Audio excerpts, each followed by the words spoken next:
Well, Shabbat Shalom, everybody, again. As today we are honored to welcome Dr. Jason Staples. He's an assistant teaching professor in philosophy and religious studies at NC State University, where he teaches biblical literature, early Judaism, and Christian origins, and has earned his Ph.D. from UNC Chapel Hill. He's the author of 2 Cambridge University Press monographs, Paul and Resurrection of Israel, Jews, Former Gentiles, Israelites, and The Idea of Israel in the Second Temple Judaism, a new theory of people, exile, and Israelite identity. And his peer-reviewed research has appeared in top journals, including the Journal of Biblical Literature, New Testament Studies, and Harvard Theological Review. Beyond the academy, Dr. Staples is unusually present in public scholarship and media with a steady stream of podcast conversations about Paul, Romans, and Israelite identity, plus his Substack presence as a writer and a podcaster. And if you follow sports, you may already know him as a longtime football analyst for InsideCarolina.com and the host of the Unconquered podcast, which brings real on-field experience from years of coaching, including quarterback and wide receiver work. So, without holding you in suspense any longer, please help me welcome Dr. Jason Staples.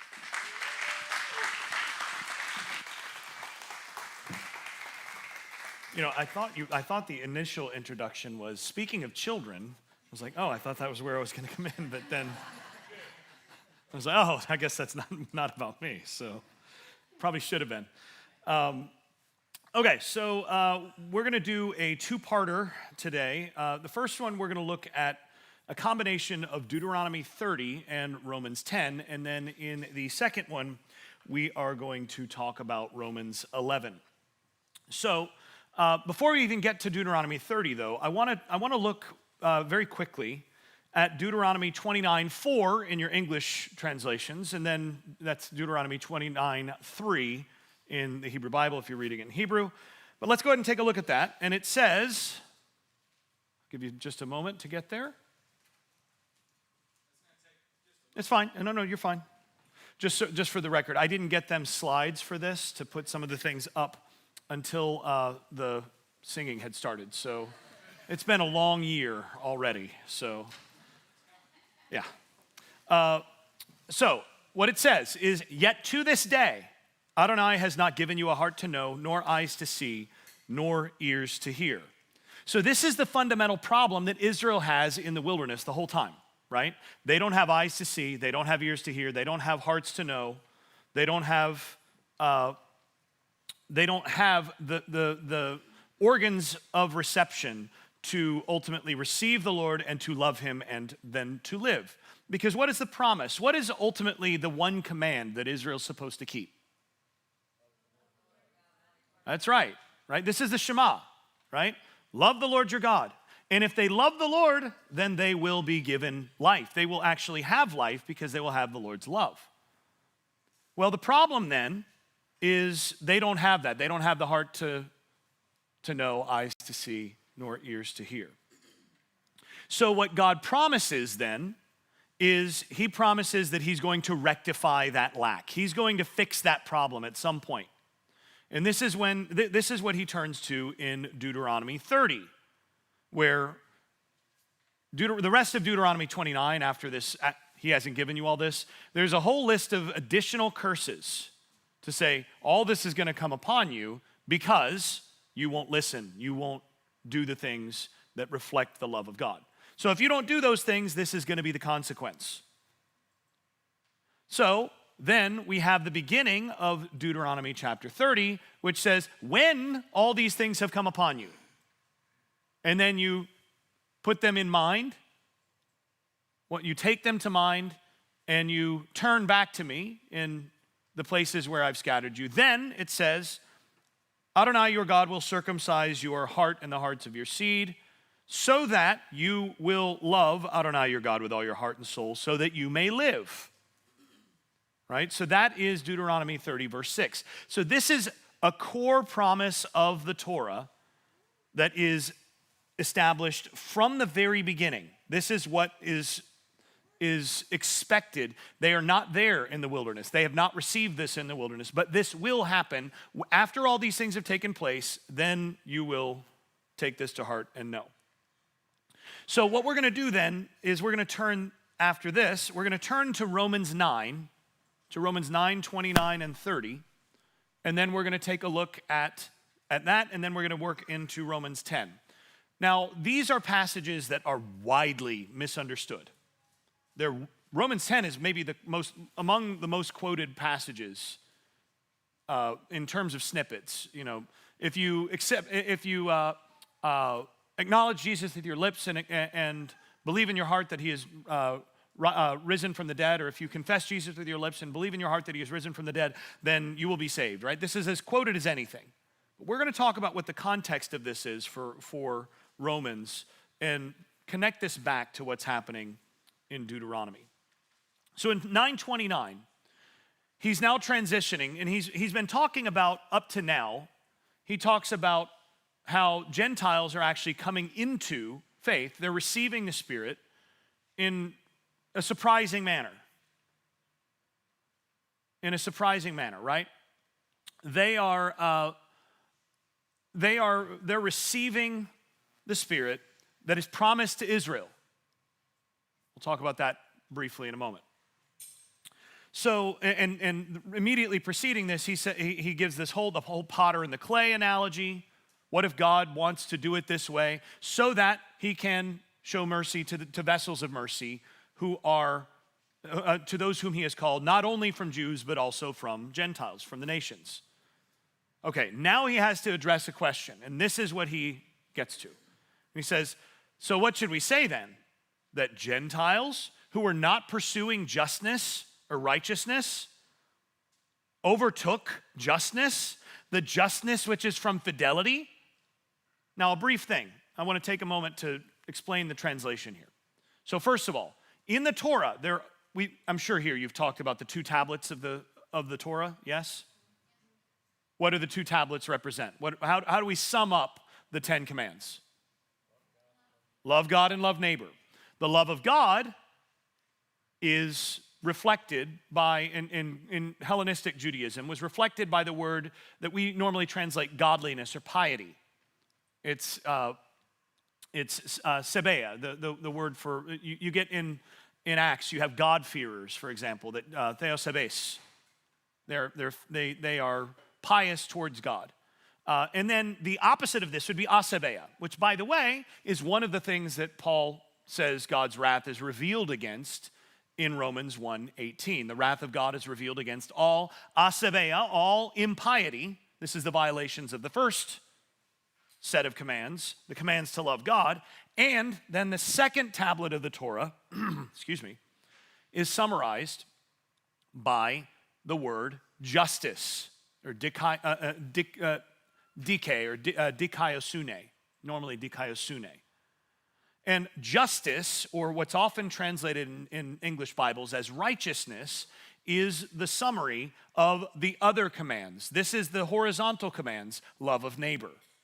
So did the Gentiles then overtake justness, love of neighbor, effectively? And sometimes justness actually ends up being sort of both and. You know, it can summarize, because you don't have love of neighbor until you have love of God. But here, did they receive the justness which is from fidelity? Now, this is the word that's usually translated faith, pistis. Now, I've translated this in Romans as fidelity, partly because in Latin, when they would render pistis into Latin, they would render it with fides, the word that's used for faithfulness or fidelity. And that's really what this tends to mean in Greek in that era as well. It can mean to believe something, but you believe something because that thing is trustworthy. And the idea here is that this is out of fidelity in a relational context. This is a matter of fulfilling your obligations in a relational context. If you have fidelity in a marriage relationship, that means that you are keeping the vows of the marriage relationship. You are faithful. So, have they received the justness that's from fidelity? Now that's an interesting thing. From fidelity, what does that even mean? Well, there's a few places that we could waste a lot of time on today, talking about Paul's distinction about what comes from fidelity versus not, what comes from disobedience. But fidelity reflects that heart posture towards God of faithfulness. So have they become faithful? Though Israel, pursuing a Torah of righteousness or justness, did not reach Torah. Not only did they not reach righteousness or justness, but they didn't even reach Torah. Why not? Because they pursued not from fidelity, but as though it were reached from works. And he distinguishes this. This is an idea. The idea here is that you work your way outward in as opposed to inward out, right? So another way to think about this, how many people here have seen The Godfather? How many? Okay, a few of you. The first scene of The Godfather is really important to remember on how this works, okay? In the first scene of The Godfather, he's sitting there behind his desk and a man comes in and asks him to do something for him. And basically he's had his daughter's been beaten up by others and he wants justice. And he comes in and he says, "How much shall I pay you?"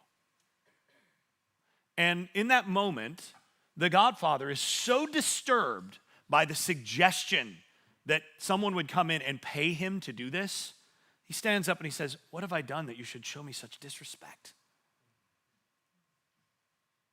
But then he says, if you'd come in friendship, the scum that did this to your daughter would be suffering this very day. But you didn't ask with respect. You didn't even think to call me Godfather. I understand you didn't want to be in my debt. This, by the way, is the economy that God operates in. He doesn't want your payment, right?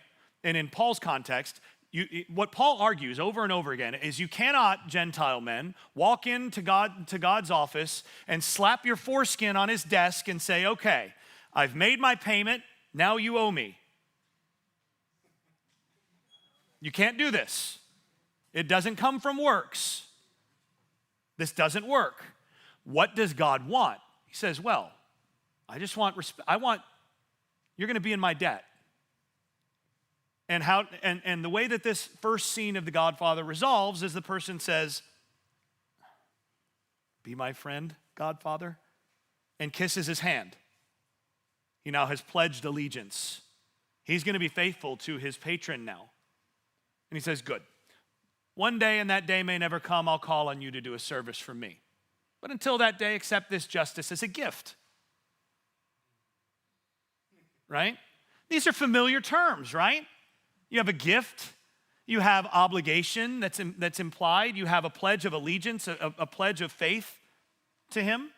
This is what God expects. And so when Paul talks about this is from fidelity, this is someone who is coming in and saying, "Okay, God, you have my whole heart. Whatever I do will be out of faithfulness to you."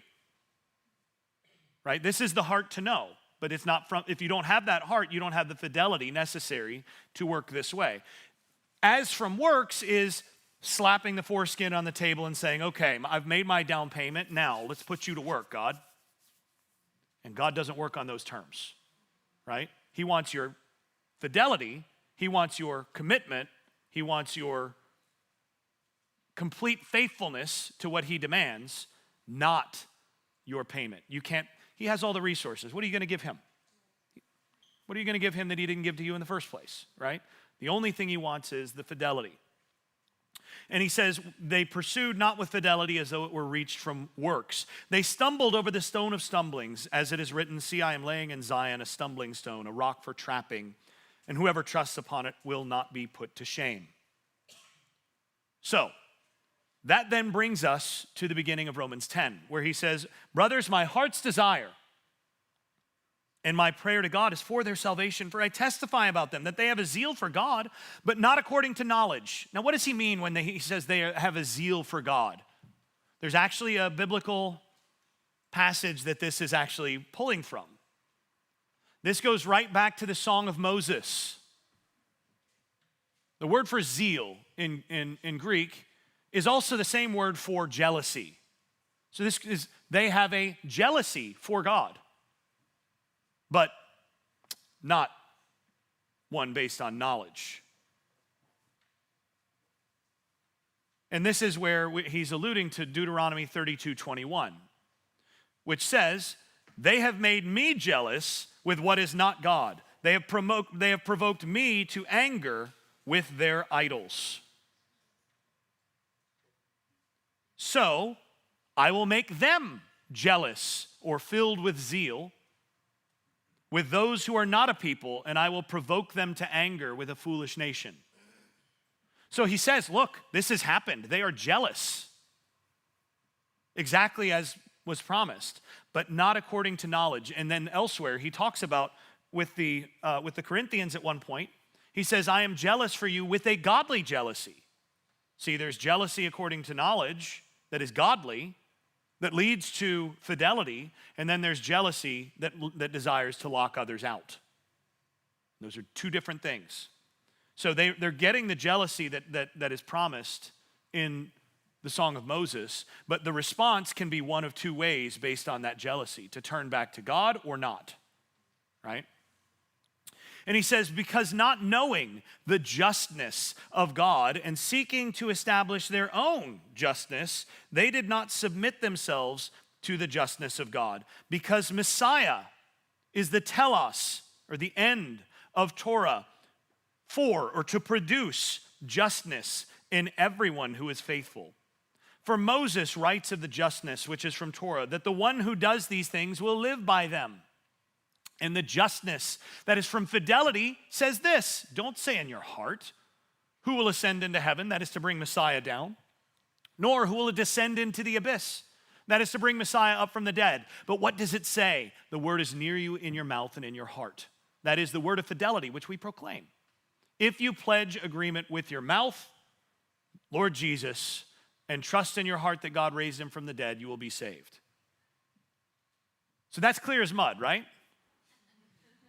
What is going on here? What does he mean? First of all, is he paralleling is he putting these two verses in contrast, where he says, well, Leviticus 18:5 says, the one who does these things will live by them, and the justness from fidelity says something completely different. So we're no longer working according to that framework. This bit of do not say in your heart who will ascend into heaven, that contravenes or supersedes the one who does these things will live by him. That no longer applies. Is that what he's saying? Is he setting scripture against scripture here? Probably not, right? If you went back and you asked Paul, you're like, oh yeah, well obviously you're setting scripture against scripture. In Galatians 3, he quotes the same passage, and then the next thing he quotes after that is, the just one will live by faith, right? He quotes Habakkuk 2:4 there.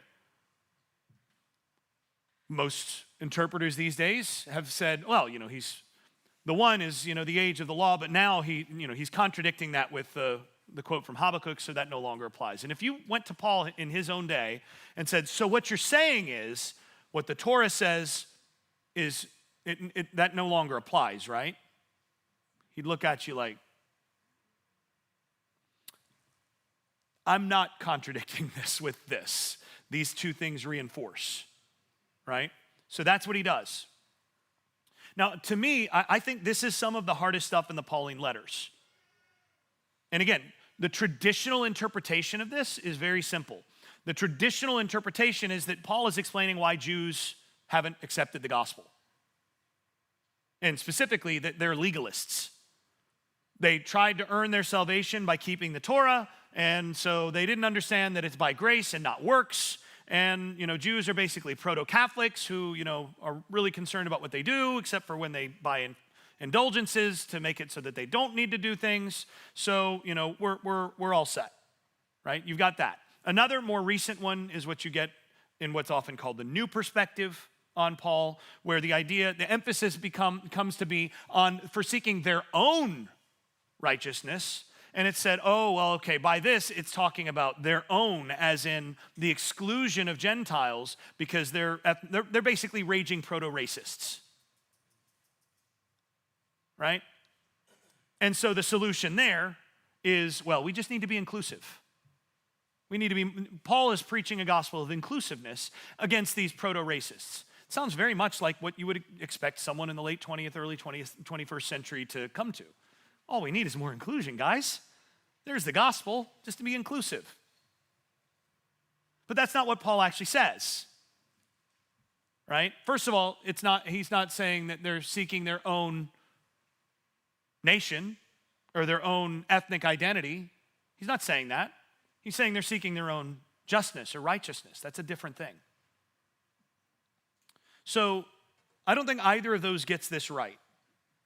And I also don't think that this passage is just about Paul's contemporary Jews and their response to the gospel.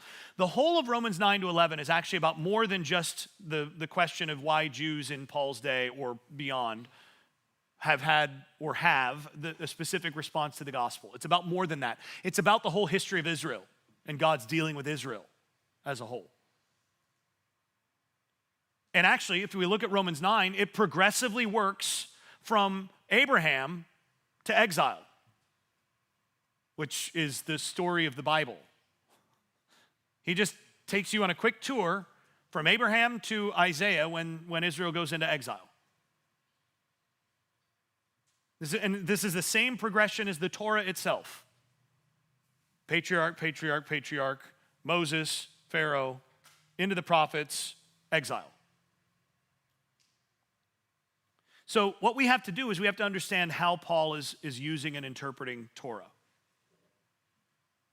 So, and again, what we're not talking about is a contrast between Leviticus 18:5 and Deuteronomy 30:12 to 14 here, which are the things that he quotes there. Instead, what he's talking about is something different. And by the way, one of the harder things about this is if we do want to take this as contradictory, the one who does these things will live by them. This is, okay, the person who does Torah is going to live by virtue of that. If you look at what's going on in the second verses, well, if we want to interpret that as contrastive, the problem is that when we go back to Deuteronomy 30 and we find those passages, what's Deuteronomy 30 about? I see you nodding. I know you know this. It's about Torah. It says, well, you're going to do these things now. So he quotes something about doing Torah, and then he says, and the righteousness that's by fidelity, and then he quotes a passage about doing Torah, right? So how do we take this? Well, in order to put the pieces together, first of all, what we need to do is we need to go, and I don't have a slide for this, so we'll just have to look it up. We'll have to go back to Exodus 19. So if you go to Exodus 19, and we go to Exodus 19:10. Now, while you're going there, I'm going to set this up. Exodus 19 is the marriage chapter. Exodus 19 is where the people have been brought to Sinai by Moses, and then God says to Moses, okay, here's the deal. I want you to go and make this, I want you to propose marriage to the people. And tell the people, if you will obey me, if you will pledge yourselves to me, then I will be your God and you will be my precious possession among all the nations, and so on. And the people say, all that Adonai has said, we will do. Okay, good. All right, so here's the deal. And he gives the instructions to Moses in Exodus 19:10 and following. And those instructions are fairly simple. He says, all right, here's what's going to happen. Go to the people and consecrate them today and tomorrow and have them wash their clothes. They're kind of stinky. We're not going to have a wedding without our clothes clean. And get them ready for the third day. And on the third day, Adonai will come down on Mount Sinai in the sight of all the people, but you will set boundaries for the people all around, saying, do not go up on the mountain or touch the border of it. Anyone who touches the mountain will be put to death. And so then he goes and he tells the people, be ready for the third day and all this. And now what's going to happen, by the way, in verse 13, I need to read this because this is actually really important. In verse 13, no hand will touch the person who's touched the mountain, but instead he will be shot through with arrows or be stoned. Whether animal or person, he will not live. Now, when the ram's horn sounds a long blast, then they will what? Come up what? Come up to the mountain? Is that what it says? Is that what all of our versions say? Who here has a Hebrew? It's not come near. That's right. In Hebrew, it says when the ram's horn blasts, when it sounds a long blast, they are to come up onto the mountain.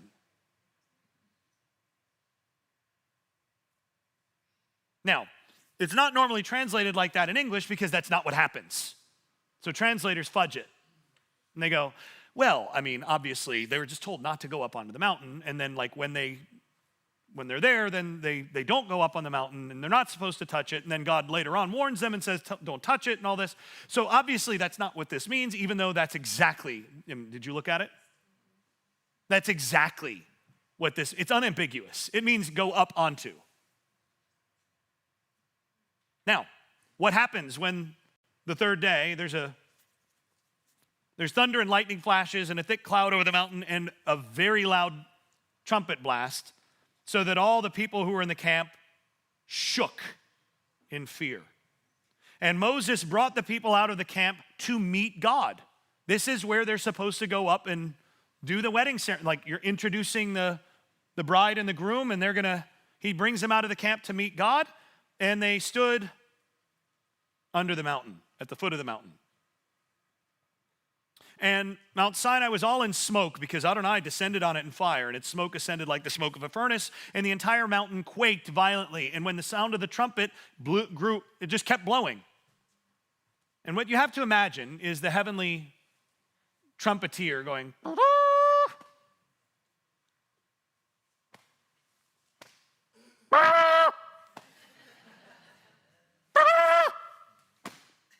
they're not coming, right? And it continues to get louder and louder, and then Moses spoke, and God answered him with thunder. Then Adonai came down on Mount Sinai up to the top of the mountain, and Adonai called Moses to the top of the mountain, and Moses went up. And this is Moses, that went up, by the way, is olah, right? This is the same word that's used for the whole burnt offering, right? So he actually sort of offers himself for the people in some sense by going up. But who was supposed to go up? All of them. Only Moses went up. It's one of those situations where they're all there, and this is reminiscent of when Goliath is out there calling everybody out, and they're all like,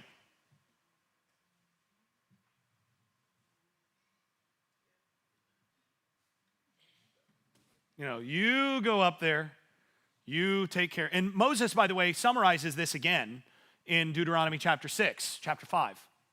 Deuteronomy chapter 5, where he says, I remember when we were at Mount Sinai before, and y'all were supposed to go up there, and instead you said, Moses, you go up in our place, because if we go up, we'll die.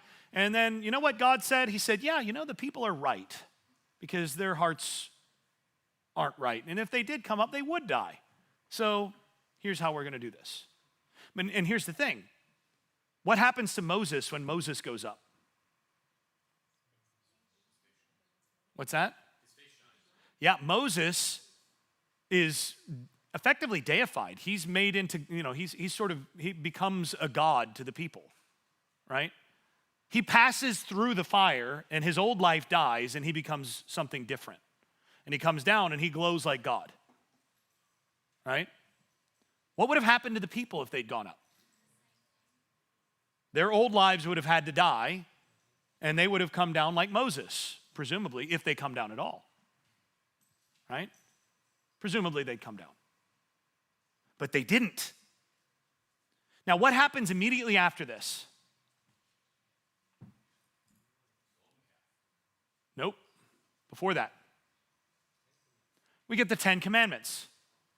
Why? What's the reason for the timing?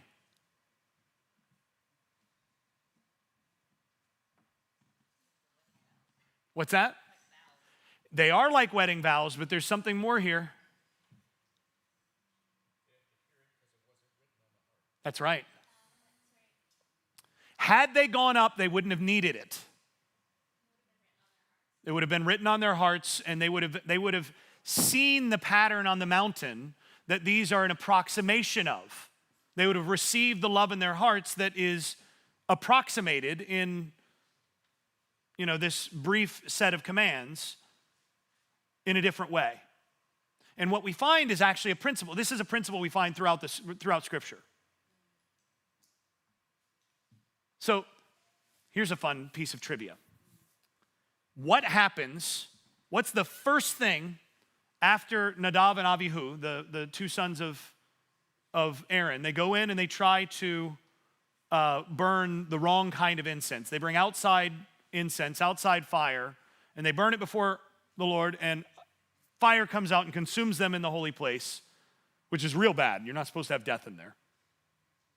What is the next thing that we find after they drag them out and Aaron is told not to grieve or whatever? What's the next thing that happens in the narrative?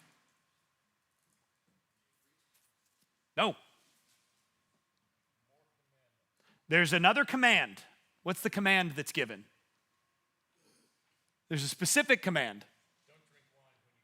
Yes. Priests are not allowed to be intoxicated. They're not to drink alcohol while on duty.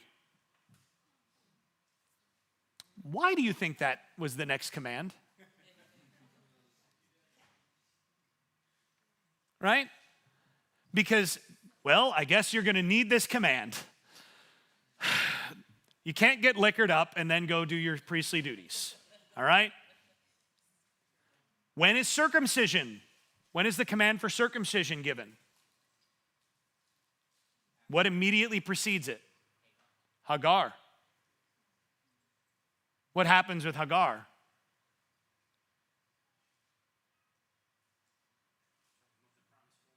Yeah, not just trying to move the promise forward. There's something being moved forward. Right. He commits injustice with that very part of his body, and now he and his seed are going to bear a mark on that part of his body for the rest of time, saying, from now on, you're going to understand this is not how my people behave. There's a new command in response to something. So legislation is actually something that follows injustice, right? Disobedience or infidelity, you might say, precedes legislation. Legislation is there to what? Correct and instruct and sort of blunt the infidelity that's actually there. This is why Paul in Galatians says the Torah is not from fidelity. He says, why was the law given? Well, it wasn't given from fidelity, because the law was given because of transgression. It was given for transgression. If you don't have transgression, you have no need of law, right? So it's sort of like if you're driving a car that automatically goes the right speed, there's no need for speed limits. But I'm guessing most of the people here violated speed laws on the way here. And the reason we have speed limits is because people drove unsafe speeds, and basically the determination was, we're going to mark what actually lower than safe speeds actually are, so that people, even when they break them, they'll only break them by a little bit, and if they do break them, we'll have some enforcement mechanism to manage the problem. But if the heart changes, or if the cars won't go above the right speed, you don't need the law, right? This is James Madison's quote. If men were angels, there would be no need for law, right?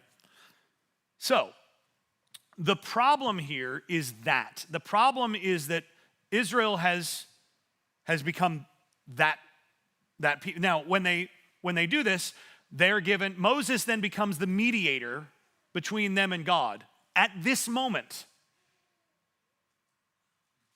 because they don't go up. Only Moses goes up. So now Moses becomes the mediator between them and God, where in fact they were supposed to be the mediator between God and the nations. right? Or another way to put it is they go from being a nation of priests to a nation with priests, right? So the problem that has to be solved by the end of the Torah is that. And the promise is going to look a lot like Moses. But Moses doesn't even get all of it either, right? So that's how this is going to work. So now we can step back and we can say, okay, again, Adonai has not given you a heart to know or eyes to see or ears to hear. Then you have the curses of what's going to happen as a result of disobedience. And when these things have happened, so let's go ahead and get the next one. Adonai your God will circumcise your heart and the hearts of your seed so that you will love Adonai your God with all your heart and all your soul so that you may live. In other words, God is going to change your heart so that you will actually live out and fulfill the Shema in full. You're going to do this. You're finally going to have the equipment necessary to do this. You will love Adonai your God because the love of God will be poured out in your heart, as Paul says in another letter. Right? The love of God is poured out in your heart. And Adonai your God will prosper you in every work of your hand because, and this is the Hebrew word ki, now this can mean when, this can mean if, it can mean a lot of different things. But in this context, it's because Adonai will rejoice over you again for good, just as he rejoiced over your fathers, because Key, you will obey Adonai your God. You will obey him. You will keep his commands and his statutes, which are written in the book of the instruction or Torah, because you will turn to Adonai your God with all your heart and soul, because this command I am commanding you today. And then if you look in your Bibles in Deuteronomy 30 verse 11, what does it say?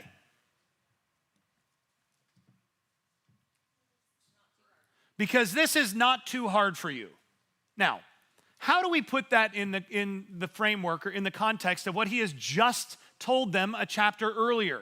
What he just told them a chapter earlier is, guys, you don't have a heart to know, eyes to see, or ears to hear.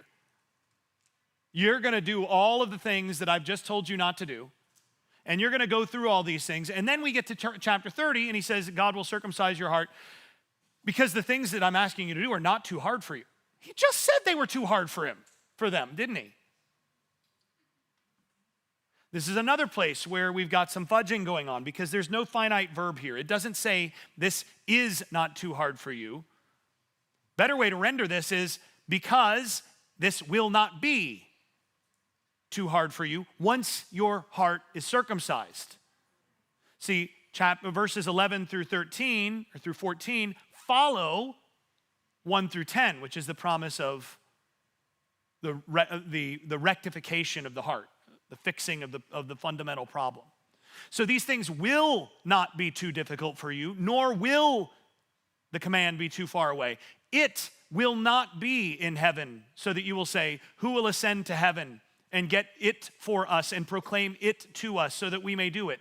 Nor will it be beyond the sea to say, who will cross the sea for us and get it for us and proclaim it to us so that we may do it? Because the word will be with you, or will be very near to you, in your mouth and in your heart, for you to follow it or to do it. And these will be's are perfectly grammatical in the way that this works. In both Hebrew and, by the way, the Greek translation, the early Greek translation of this. So that changes this passage a good bit. Once God has circumcised your heart, this is going to be possible for you. Once God has circumcised your heart, these things will not be too difficult for you as they were before because you didn't have the heart. But God's going to fix that problem. And once he does that, these things will not be too difficult for you, and you will keep them, and you will love Adonai your God, and you will live.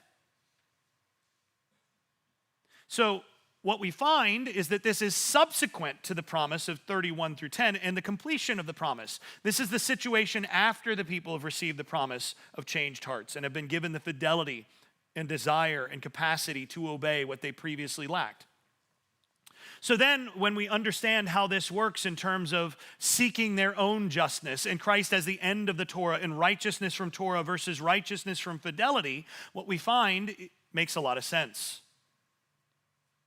After exile, there was a lot of debate among Jews, and still, by the way, this is still a live issue within some Jewish theological discourse. This is a question, there's debate about how God's promises of redemption would come about. What's going to basically be the turning point?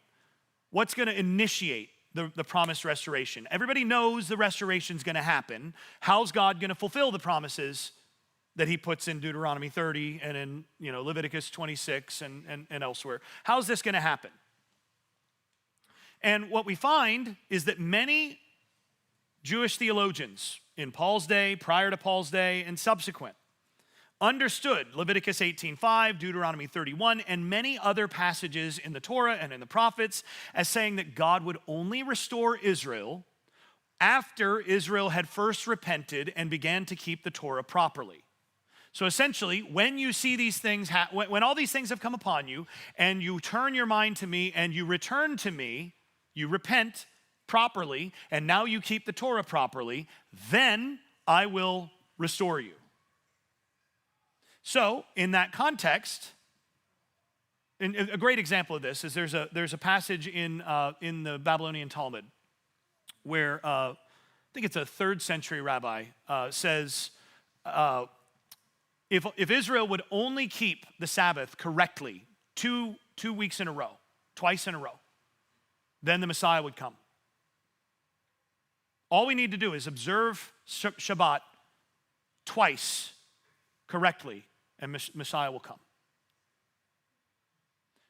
One of his disciples, one generation later, is quoted in the immediately following lines of the Babylonian Talmud saying, if Israel would only observe one Shabbat correctly, then Messiah will come. If we read the Dead Sea Scrolls, when we get to, there's a famous letter that the sectarians wrote to the king, actually, at the time, the Hasmonean king, saying, these are some works of Torah that if you do, you will participate in you will live, you will participate in the restoration to come. You're going to do this right.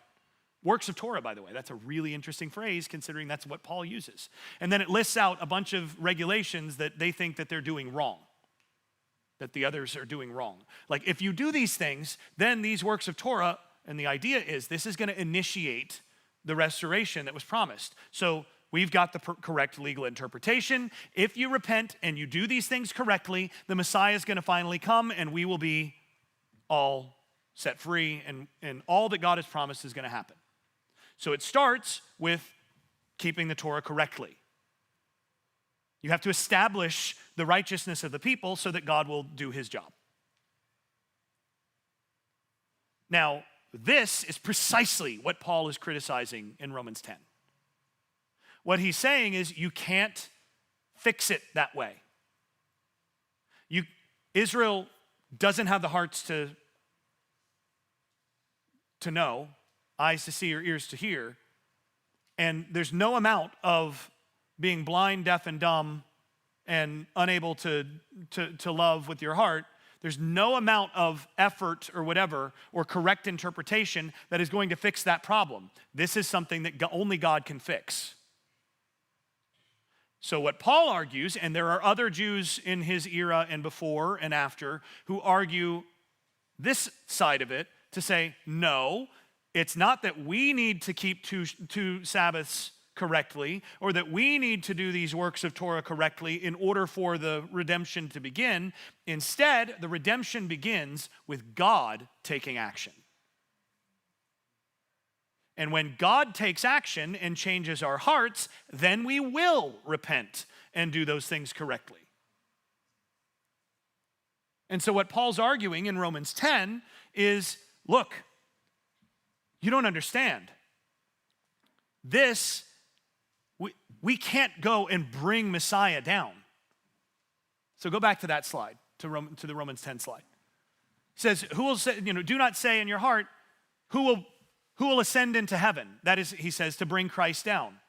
Well, why would ascending to heaven be in order to bring Christ down? That doesn't make any sense. But it does if you're thinking about needing to keep the Torah so that the Messiah will come. Or who will descend into the abyss to bring Christ up? And what he says is, no. Don't you understand? Mashiach has already come. In order to do the very things that you would be trying to do to ascend into heaven and to descend down. Instead, and by the way, why is this there in Deuteronomy 30 when he says who will ascend into heaven and who will descend, in the Masoretic Hebrew it says who will descend into the sea. In later Aramaic Targumim it says who will descend into the abyss. It actually is harmonizing with Jonah. Jonah's descent into the sea is the abyss, and so it harmonizes those two things. There's a lot of intertext here. And Paul actually seems to know, he's actually probably riffing on the Aramaic tradition that he probably already knows of connecting those passages. So that's why he quotes it the way he does. But anyway, why would anybody need to go up or down for what Moses is talking about? Why does he say who will go up for us or who will go down for us?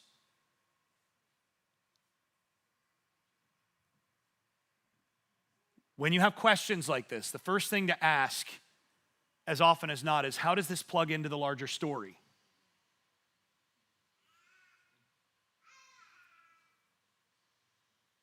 So what does he do? What is he saying?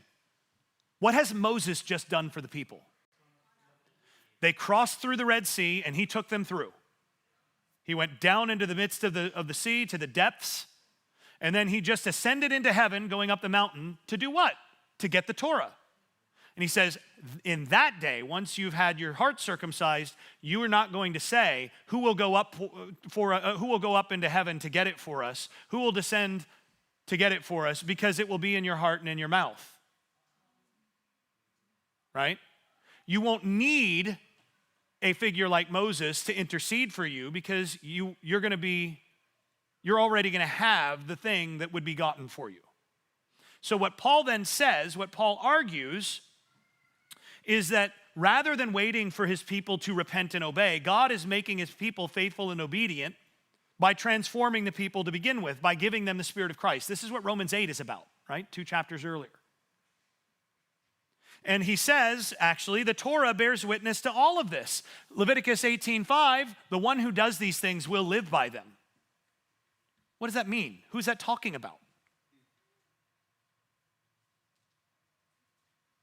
What he argues, and it's clear in Galatians when he quotes this as well, Christ is the one. Messiah is the one to whom Torah promised life.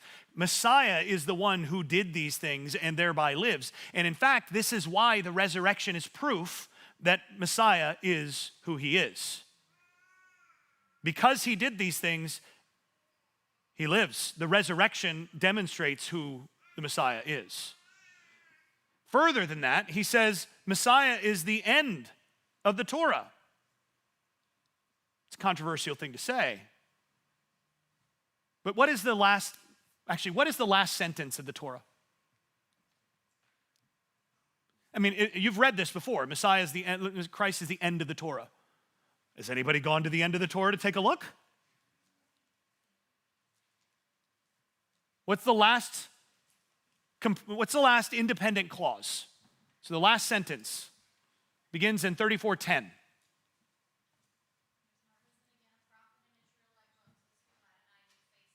Right. Since that day, there has not risen in Israel a prophet like Moses. Risen, huh? So prophet like Moses is supposed to rise? Interesting. Because in Hebrew, this is kum, right?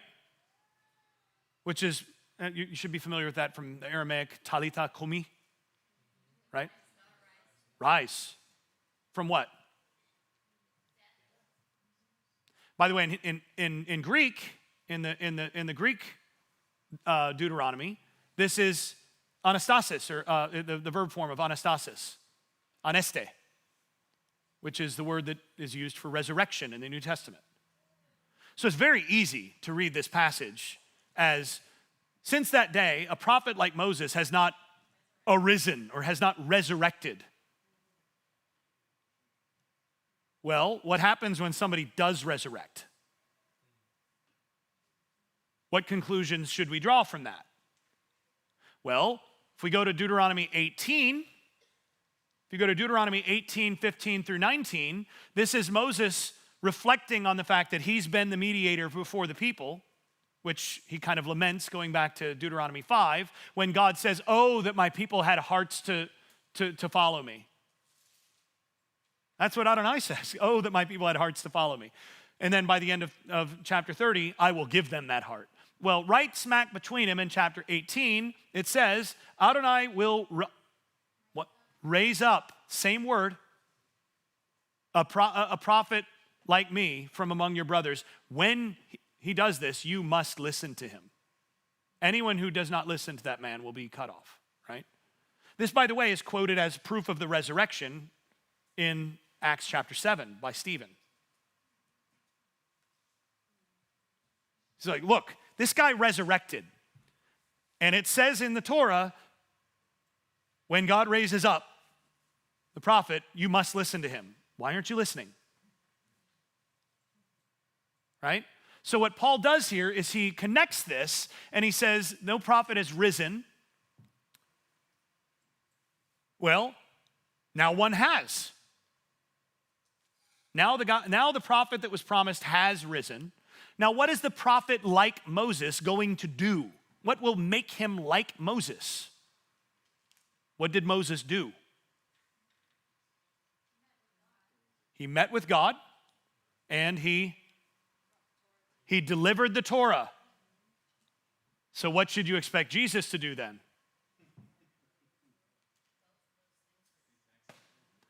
Deliver the Torah. But what's the difference in how Jesus is going to deliver it? What's the medium of deliverance? Not on letters written on stone, but on tablets of the human heart, right? That's what this is about.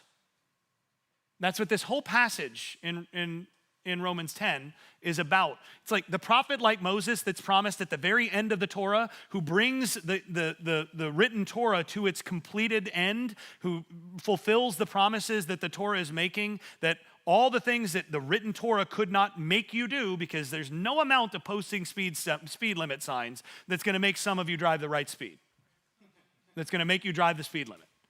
You can put one up every 10 feet. And Leadfoot here is going to drive as fast as, not you? Not you, no, of course not. Is going to drive as fast as feels safe to the own heart, right? I'm going to drive, and look, if you go to Atlanta, you have 55 speed limits on the belt line around Atlanta. Like it's a joke. It's actually like it's Atlanta in humor, right? Because if you drive 55, you're actually a speed bump, right? They're not even advisory. That's just humor. It's not a suggestion. Nobody's suggesting that you drive that in Atlanta, right? It's good old-fashioned Southern humor. Like, all right, yep, 55, right? We know you ain't gonna do that. So this is how this works. The only way that changes is the law written on the heart. By the way, when we get to the book of Acts, what's the first thing that happens after Jesus ascends? The Spirit comes down. On what day? Shavuot, which celebrates what? The giving of the Torah at Sinai. When the fire comes down at Sinai and the people are supposed to go up, and they don't. So what's God's solution in Acts chapter 2? Okay, fine. Look, you're not going to come up to the mountain to get the fire, so I'm going to send the fire down. Right? Problem solved. And who sends the fire? The prophet like Moses, who has the authority to dispense the Spirit in this manner. And this is why it matters that you believe in the resurrection. Right? This is not just a matter of like, oh, like I now know like the secret of like, I can, in judgment, I can go and stand before God and be like, well, I believe that Jesus raised from the dead. Oh, well, son, you're right here. Let me show you. No. That's not what this is about. This is saying if you understand that Jesus was raised from the dead and what that means in terms of who he is and what the promises are through the one that's supposed to be raised from the dead, now you actually can be saved. Now you have access, you can receive the Spirit that was promised. You pledge your allegiance to that one, and this prophet like Moses is going to give you the obedience that was promised. So Jesus is the one like Moses who descended and ascended as lawgiver, and he delivers the spiritual Torah, which transforms the hearts to make us faithful and obedient to the will of God. Now, this is the essence of Paul's gospel. This is the essence of the gospel in the New Testament, and it's the direct fulfillment of the Torah's promise to Israel.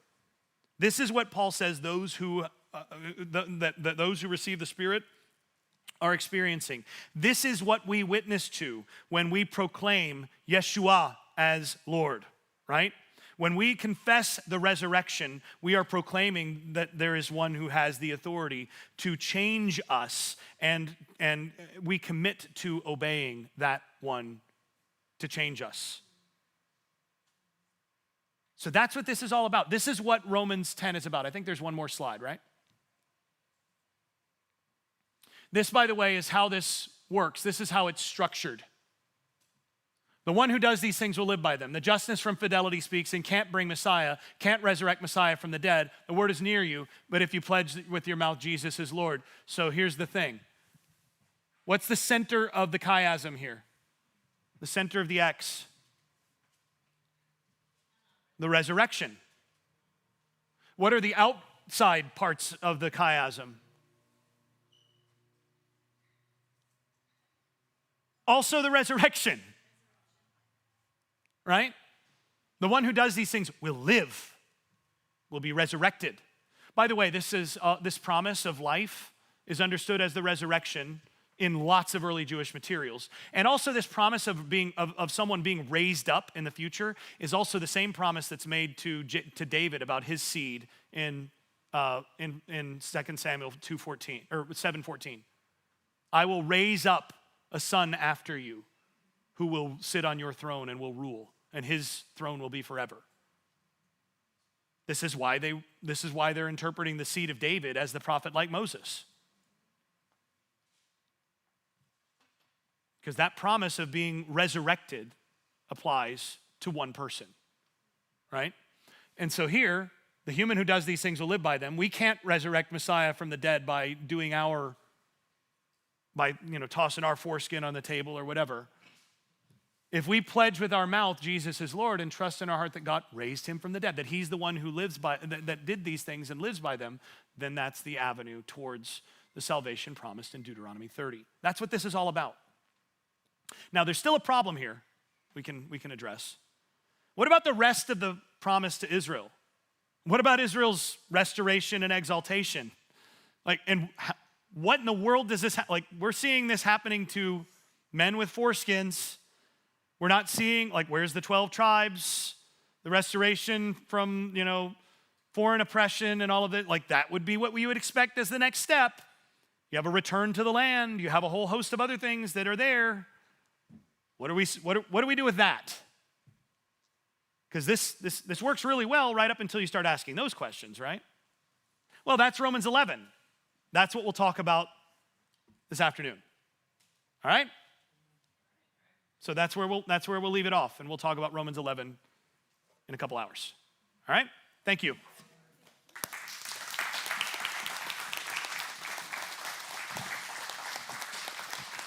All right, everybody. Back at it. Sorry I had to take a moment to put the slideshow that I'm going to be using into position. And that was remarkably fast in terms of getting that turnaround in. All right. So we talked this morning about Romans 10 and what Paul's doing there and the promises of Israel's restoration, specifically Israel's transformation first, right? Israel receiving a new heart, Israel receiving a circumcised heart, Israel receiving the Spirit from the Lord that to enable them to do what they could not previously do, to enable them to have the faithfulness and the obedience that they did not show prior to that. But of course, that led us to the question that we're going to address now, which is those promises were made to Israel.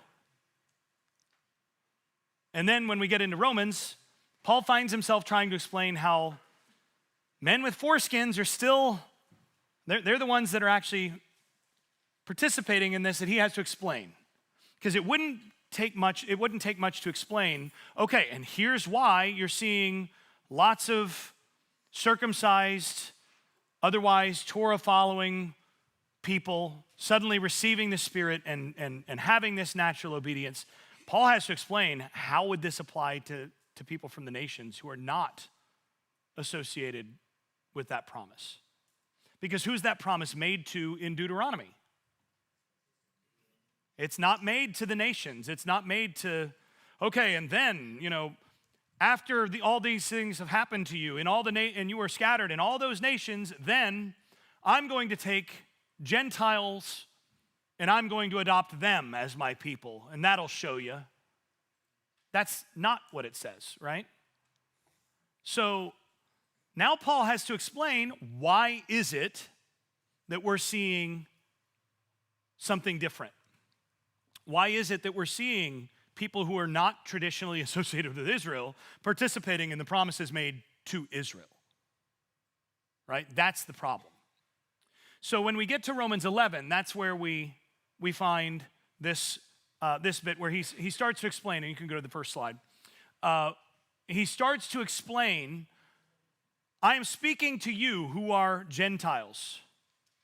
On the other hand, inasmuch as I am indeed an apostle or an emissary of Gentiles or nations, which, by the way, when he says he's apostle of nations, which, by the way, is often translated to the nations, even though it's in the genitive, it should be of, he's echoing somebody there.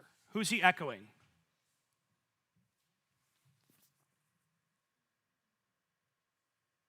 We should know this. Jeremiah, in the call of Jeremiah, is called what? I have appointed you, Adonai says, from the womb to be a prophet to the nations. And then he's told that, to tear down, to root out, to destroy, etc., and then to build and to plant. That's important. So when Paul calls himself apostle of the nations, you have a prophet to the nation. By the way, who did Jeremiah prophesy to? Pretty much entirely. Judah. And also he prophesied to Israel, like in Jeremiah chapter 3, he prophesies to Israel in exile, like toward the north. Prophesy to the north, return, faithless Israel, because Judah's made you look good by comparison. Right? But he's prophet to the nations, but he spends pretty much his entire career in Judah prophesying to and about Israel. Interesting. Now, there are oracles about the nations at the end of Jeremiah where he prophesies the downfall of Babylon and so on, prophesies the hard things to come for Egypt. But it's interesting that his prophetic career to the nations actually involves Israel and Judah. Now, Paul calls himself here apostle of nations or apostle of Gentiles. And then what does he do with that elsewhere? What does he call himself when he says to Corinth, here's how you should consider us? What are we, he says? We are, he says, ministers of a new covenant, written not on tablets of stone, but on the tablets of the human heart. Well, where does he get that language of a new covenant or a renewed covenant? From Jeremiah. In Galatians, he calls himself one who was called from the womb. Who else does that language apply to in Scripture? Jeremiah. It's interesting, yeah?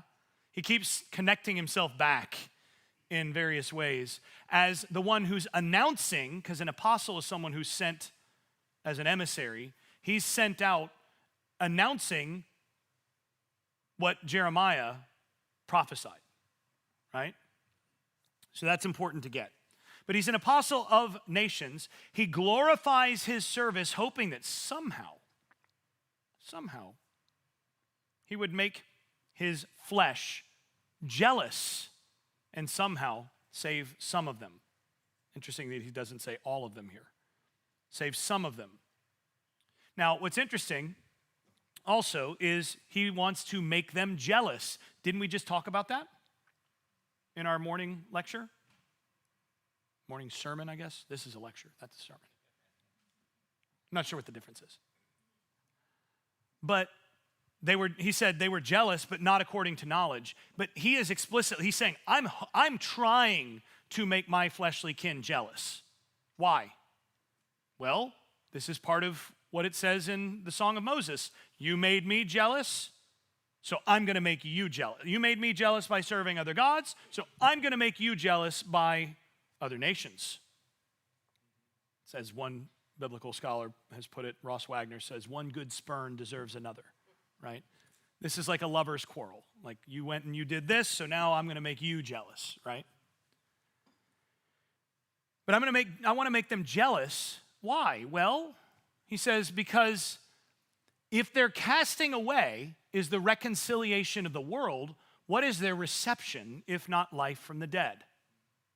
Now, I submit to you that this is the primary thesis of Romans 11. If their casting away is the reconciliation of the world, what is their reception or their acceptance if not life from the dead?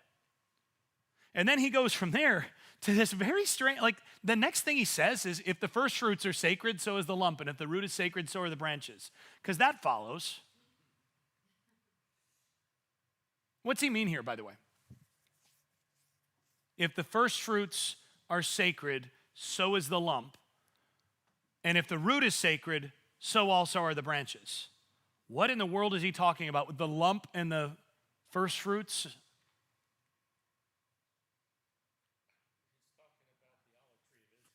Eventually, that's the root and sacred, and so is the branches. But the lump and the dough thing is a little funky. And the way that this has often been interpreted, by the way, is the idea that, well, in the first fruits offering, what you're supposed to do is you're supposed to take a handful of the meal or of the dough, and you set that aside, and that's holy for the priests, and that you don't eat. That's set aside as holy, and then this portion is for your own consumption. And he says, if the first fruits are sacred, then so is the lump. So then setting that aside makes the lump sacred.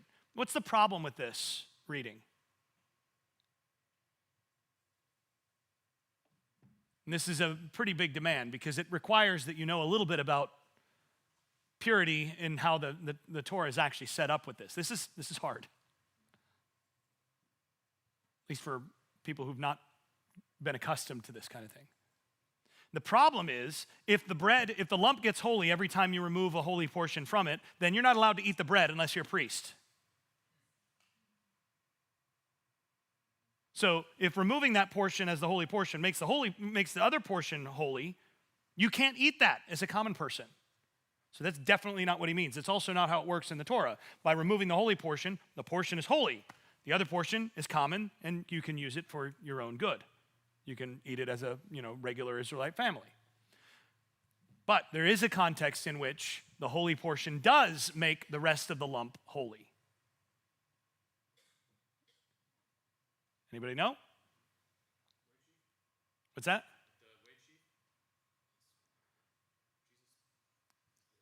So what you're talking about is the way, you wave the sheaf in advance and everything else becomes acceptable. It's a good idea, but that doesn't really fit the lump thing. It's a good context, though.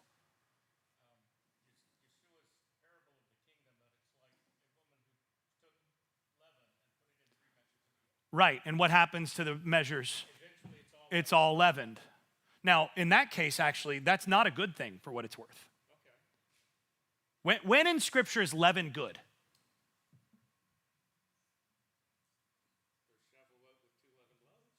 True.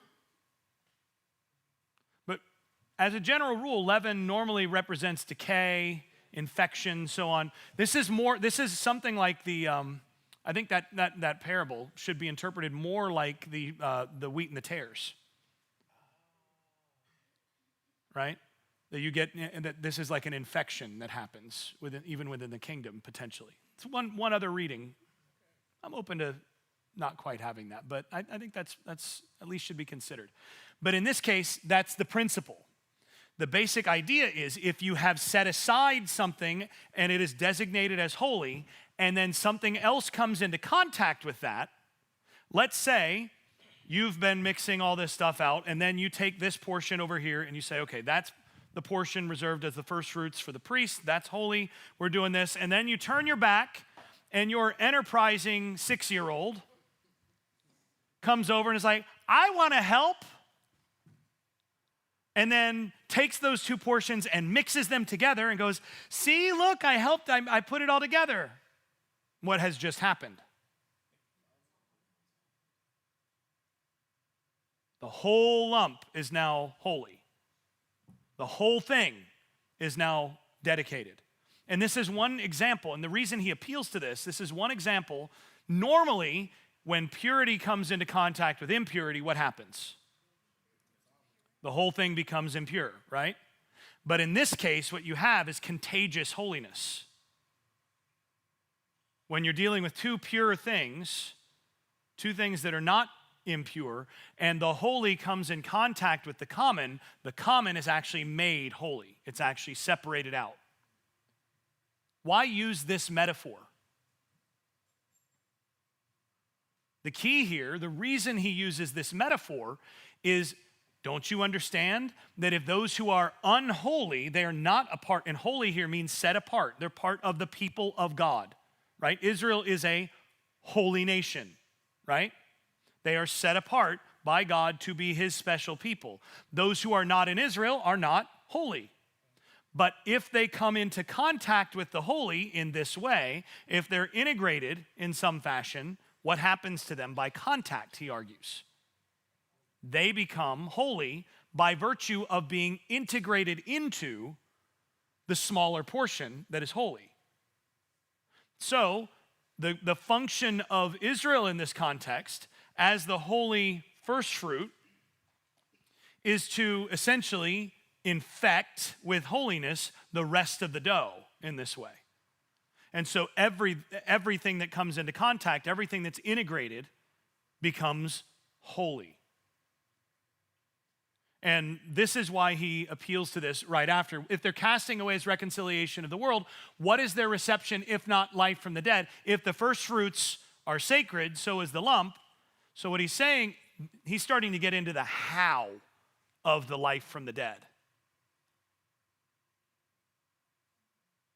And we'll revisit this in a few minutes in terms of the logic here. We'll revisit this in terms of how he's envisioning how this is going to work. But I want you to understand that particular mechanism of infectious holiness. That's the important part, okay? And then, of course, he goes into, if the root is sacred, then so also are the branches. The basic idea here, many of you may not know this, but the temple in Jerusalem, for example, owned a bunch of olive trees. Why would the temple own olive trees? They have to have oil. They have to have holy oil to burn and for the various offerings and everything else. And yes, people would come and they would freely give this, and it would be bought out of the temple tax as well. You could do that. But the better way, and the way that they tended to do this, is there were sacred precincts that these were holy trees that were dedicated to the Lord, that these are Adonai's trees. And whatever comes off of those trees goes to the sacred service in the temple. Nobody goes through that field and just picks some olives and takes them home. Those are holy olives, right? So what he says is, if the root is holy, so are the branches. What makes the root holy, by the way?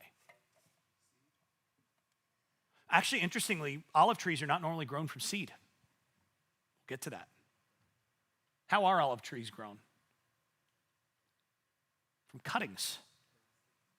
You take a healthy, older olive tree and you cut something off, and then you take that cutting and you plant it somewhere, and then that becomes an olive tree.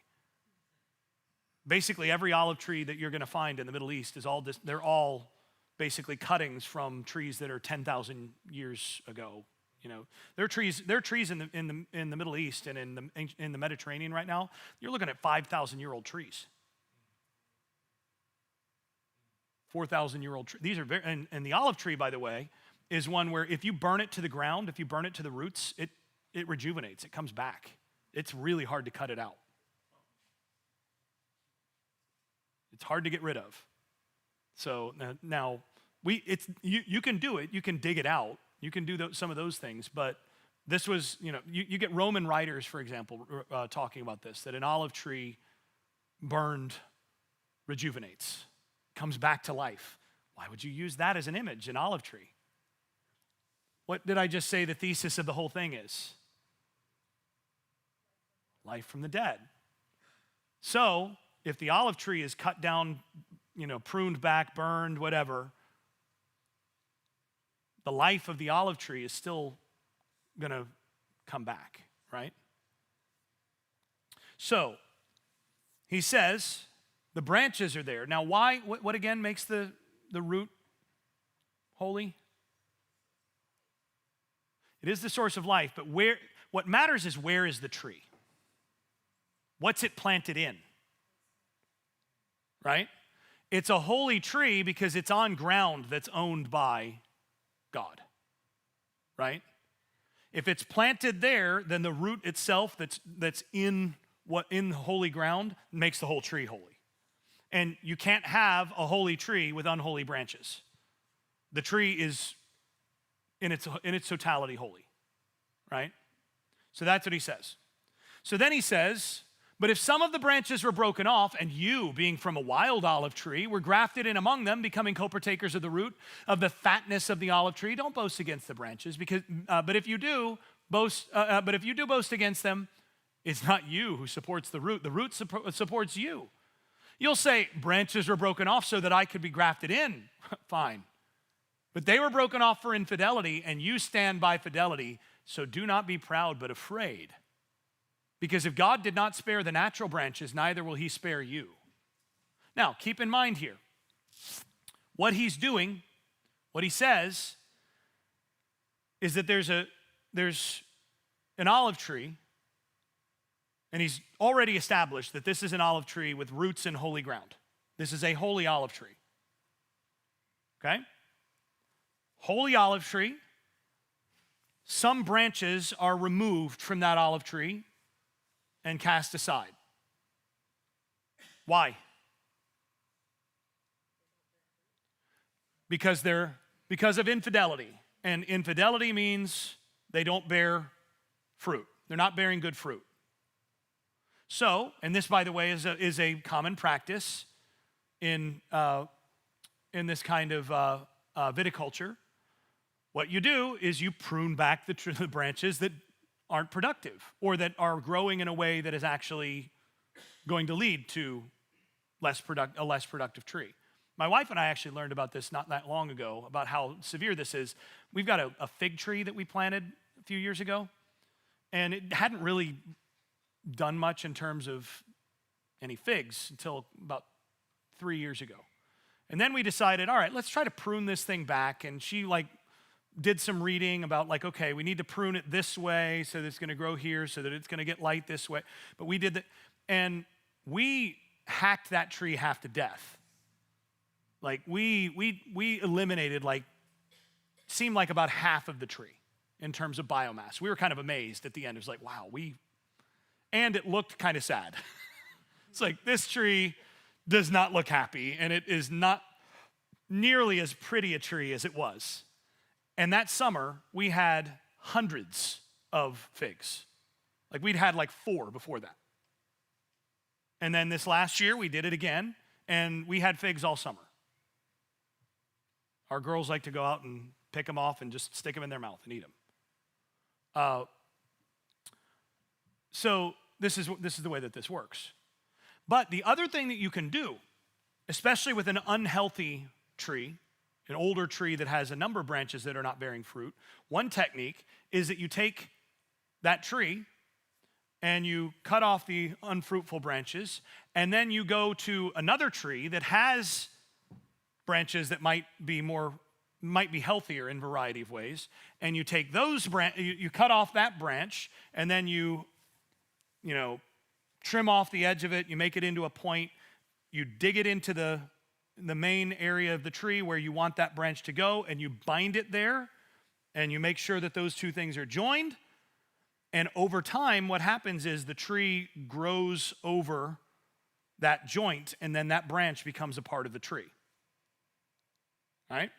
And then the hope is that you've actually, by this transplant, you're going to get more fruit out of that new branch than you would have previously.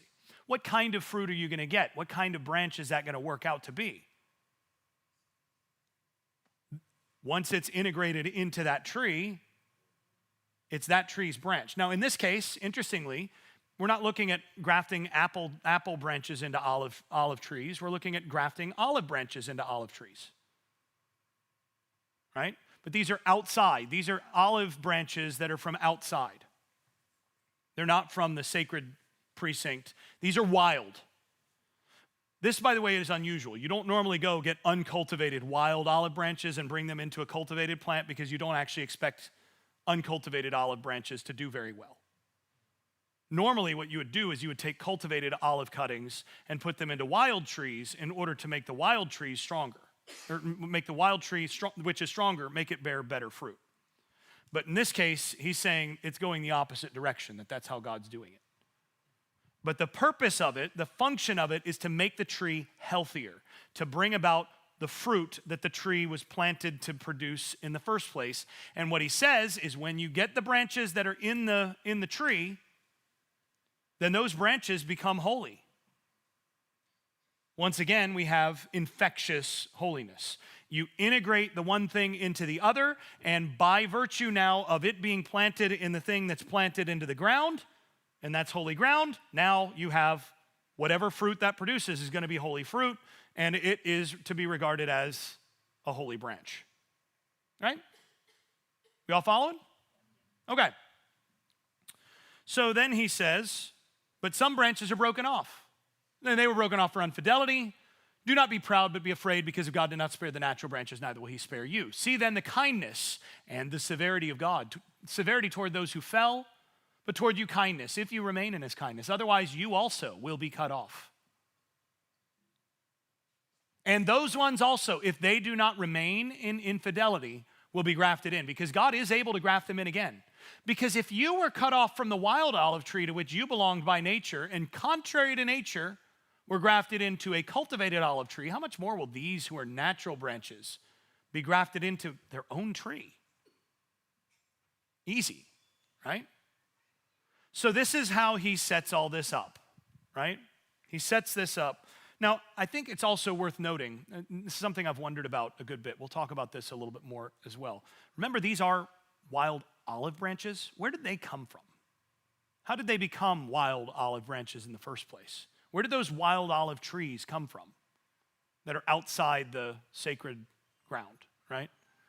We should be asking those kinds of questions. All right.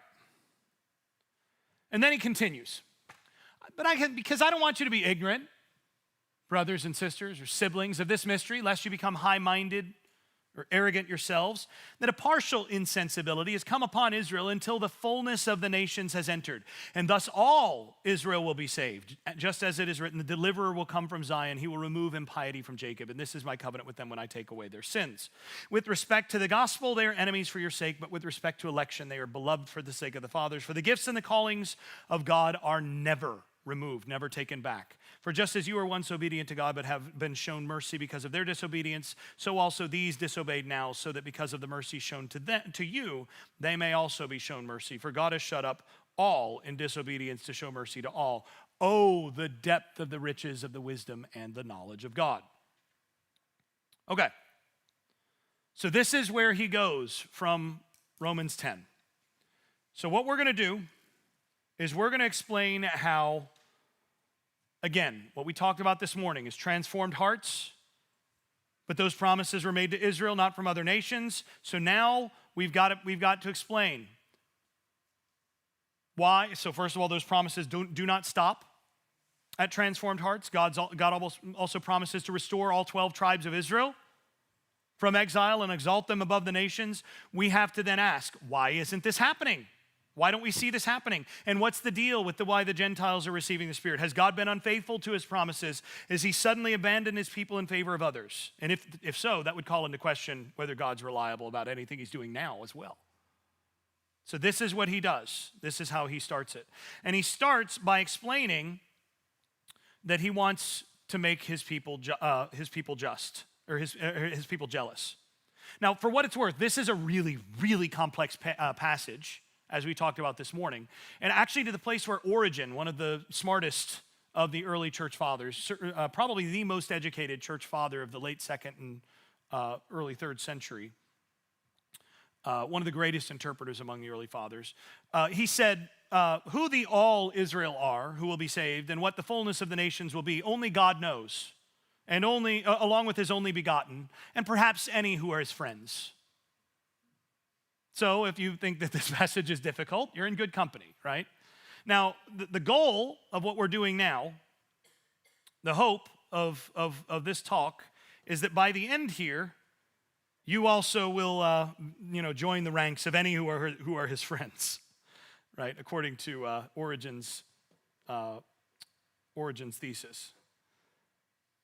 So, let's move on. All right. So first of all, let's go with this. One of the keys for understanding this passage is to put it in proper context. And as we talked about this morning, Paul's not just talking about contemporary Jewish unbelief, right? In Romans 9-11, that's not the focus. Instead, he's discussing something a lot bigger. He's discussing the entire redemptive arc of God's relationship with Israel. In Romans 9, he goes from Abraham to exile, just like the Torah. Go ahead and switch slides. He goes from Abraham to exile. This is what we talked about this morning. Next one. I meant to have that one up just a moment ago, but here we go. So we're down here at the bottom here. From Abraham to exile, just like the Torah. And the end of Deuteronomy is ground zero for what he's arguing throughout Romans. And to understand Romans 11, we have to go back to that, and we have to also understand the biblical narrative of Israel. So next slide there. In the biblical narrative of Israel, basically what we have is Israel is a 12-tribe people that receives the Torah and its promises. They unite under David. They become two kingdoms, and David receives a promise of a perpetual house ruled over by his son, who will be risen up to rule, and his kingdom will be forever. It's divided into two kingdoms. You have the 10 northern tribes that seceded. You have the southern kingdom under David's descendants. And interestingly, the northern tribe retains the name of Israel, while the southern tribe goes by Judah. And that southern kingdom, again, named after the primary ruling tribe, it also included parts of Benjamin, also Simeon, which seems to have been assimilated into Judah pretty early. But I do wonder about someone like Simon Peter, for example, Shimeon Peter. I wonder whether or not some of the people who are named Simon, for example, whether they're named so because of some tradition in their family that they're from the tribe of Simeon, perhaps. We don't know. But it's as good a guess as any, right? And then the priestly tribe of Judah. So then when we talk about Israel in the biblical narrative, you can go ahead to the next one.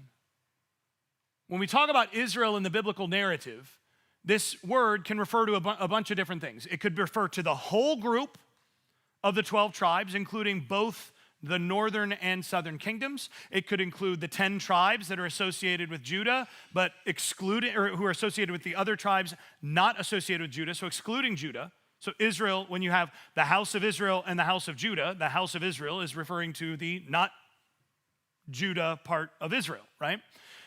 One way, by the way, to explicitly denote that you are using the term Israel to refer to the whole people is to put the word all with it. All Israel refers to the 12 tribes. This clarifies that we're talking about Judah and the rest of Israel too. And the people of Judah came to be called Jews. Jew comes from the word Judah. Yehudim, Yudaioi. This is what this comes from. Whereas those from Israelite tribes who are not from Judah were not Jews. They were non-Jewish Israelites. People like the Samaritans, for example, right? It says in John, the Samaritan woman tells Jesus, well, how is it that you, a Jew, ask me, a Samaritan, for something to drink? And then you've got the editorial comment, because Jews do not share common vessels with Samaritans. Which tells you what? Samaritans are definitely not Jews, right? If I said,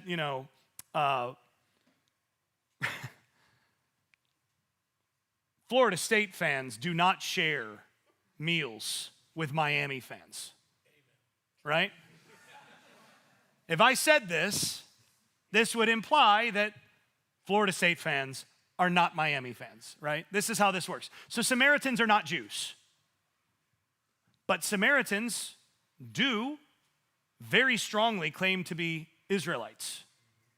There's an inscription that we have from the island of Delos that refers to, this is the synagogue of the Israelites who have their place of worship at Mount Gerizim, at Har Gerizim. Who are these Israelites? They're not Jews. And notice they don't say, we are the Jews who have the...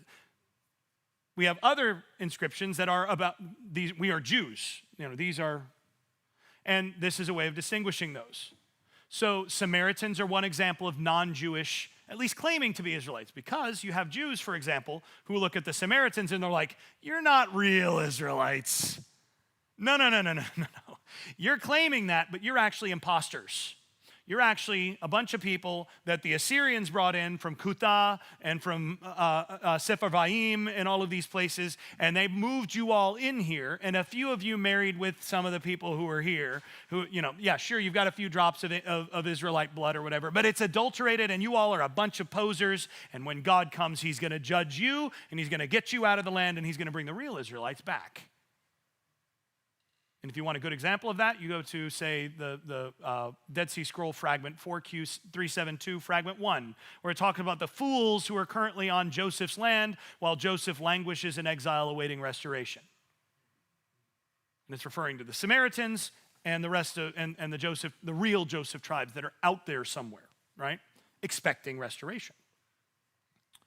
So the way that this works is you have non-Jewish Israelites, like the Samaritans. You also have the northern kingdom of Israel that they were destroyed by the Assyrians in the 8th century BCE. We just talked about the Samaritans as some consequence of that. And then you have large portions of those northern tribes, some of whom came south and seem to have assimilated among Judah.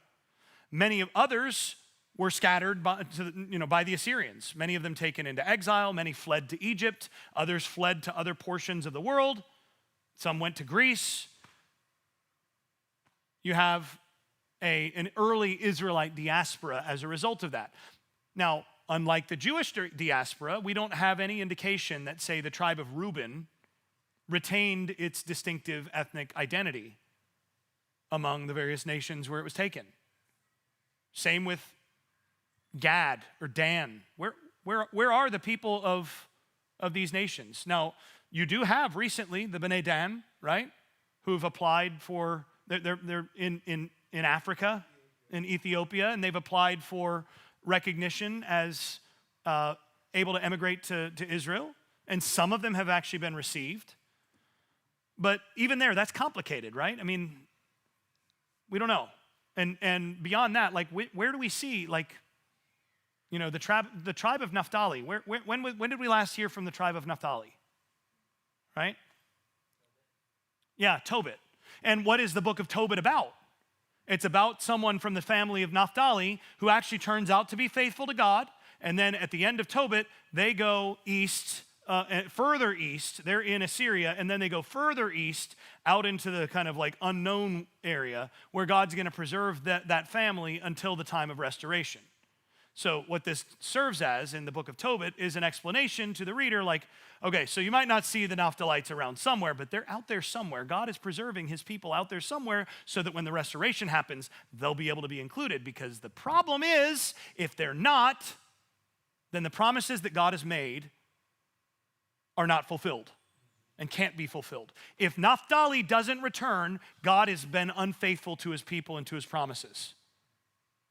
It's not enough for Jews to be brought in and to be exalted above the nations and for there to be Jewish independence and Jews returning to the land and a new temple, all of that. If it's just Jews, it's not the fulfillment of the promise.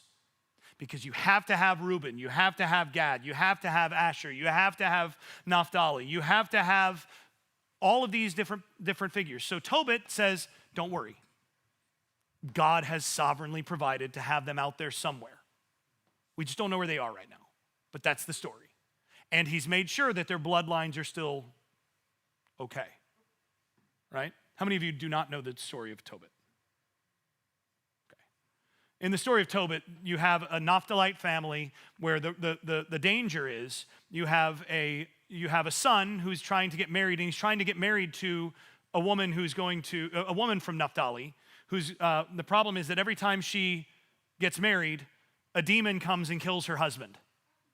And so there's never any children that get produced because, this is working its way out. Eventually, God has to step in through the intervention of the angel Raphael, and all of this demon Asmodeus is, cast out, and, there's a whole thing with, Tobit's eyes have to be healed, or Tobiah's eyes have to be healed and all this. That all takes place, and then at the end, you finally have the nuptials, and you know that they're going to have good Naphthalite offspring, which is going to guarantee that the Naphtalites are going to be a part of the final restoration. And the book ends with the patriarch of the family giving this great blessing about how one day there's going to be a return, and actually there's going to be a return of some parts of Israel that are going to go back, and there's going to be like a kind of podunk temple for a while, but that's not going to be the real thing. And then later on, God's going to get the whole people together, and then there's going to be the real restoration, right? So it knows, it's talking about Ezra, Nehemiah and all that. That's fine, that's nice. But the real restoration is sometime in the future. It's going to involve all of us. And the book ends with this declaration of what's going to happen in the end. So you need to have all Israel for this to work, for God's promises to work. And that includes those large portions taken into exile. It doesn't have to be every Israelite. It doesn't have to be every descendant from those tribes, but you have to have those tribes included. Otherwise, God has not been faithful to his promises. So then you have the southern kingdom of Judah remains about 200 years after the mid-8th century BCE, and Jerusalem gets destroyed. The upper classes get deported to Babylon. You all know this story, right? And then some Jews return to Judah, and they rebuild the temple and so on, and you have now the province of Judea, or Yehud in Persia, and then eventually Judea in the Roman Empire, that is composed of these various Jews, many of whom had the descendants of those who had returned from exile, and some who had been in the land all along, right? Now, here's the thing. When they came back, Ezra, Nehemiah, and all that, what was the name of the province that they founded? Was it Israel? It was Yehud. It was Judah. Why? Because they knew full well that this was not the fulfillment of God's promises yet. At best, it was what actually we see now in the modern nation state of Israel. The Orthodox, who actually are not opposed to the state of Israel, because there are Orthodox who are, but the Orthodox, particularly those who are living in the modern nation state of Israel, they refer to what's happening, they refer to the modern nation state of Israel as the first flowering of the redemption, because they know, look, the full redemption of Israel has to involve all of Israel. It has to involve the Messiah, and the Messiah will know who are his people and who are not. And all that's going to be taken care of. What's happening in the modern nation state, that's not the fulfillment of the promises. But we are preparing the way, they say. Right now, we're just sort of laying the groundwork and the foundation for the Messiah to return. But the promises are independent of what's happening in the modern nation state of Israel, right? Jews understand that the modern nation state of Israel is not the fulfillment of the promises of God toward Israel, right? It's a necessary safety measure. It's a necessary way to maintain the security of the people. It is the first flowering, the best we can do to prepare the way for the Messiah, these sorts of things. That's how this works, okay? And it was the same way with Ezra and Nehemiah. And by the way, what is the first thing that Ezra and Nehemiah did when they, what is the first thing that the returnees did, I'll just say, in Ezra and Nehemiah? What is the first thing that they did when they got back and they were able to get the temple underway and the construction started? The wall came 100 years later. Before that,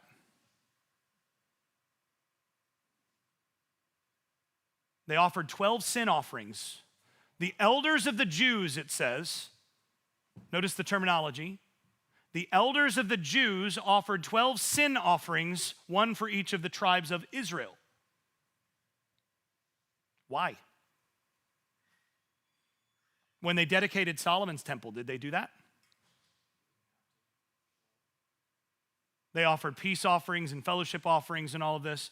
But in Ezra and Nehemiah, the elders of the Jews offer on behalf of the rest of Israel that's not there. Right? So this is what we see. They understand that there's something more in terms of the fulfillment of the promises than what we see in Ezra and Nehemiah. And by the end of the book, we see that whatever efforts they've made are not exactly going well. Right? I mean, the book ends with Nehemiah like, Lord, remember me, I tried. I did my best. Remember me, oh my God, for my good. At least I tried. So, what happened then to the exiled northern Israelites? Well, some, like I said, integrated, assimilated among Judah. What about those who were in the Assyrian exiles? Well, this is where we go to Hosea. What does Hosea tell the northern kingdom when he begins to prophesy against them?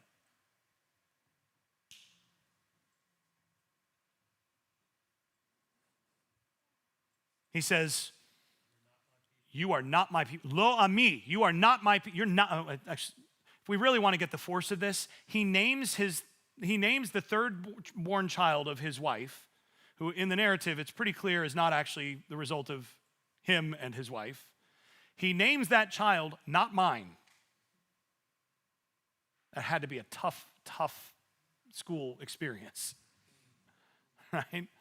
But he says, not mine. And he says, and just like that, you all are not my people, says Adonai, and I am not your God, and I am going to scatter you among the nations. I'm going to sow you among the nations because you are not my people.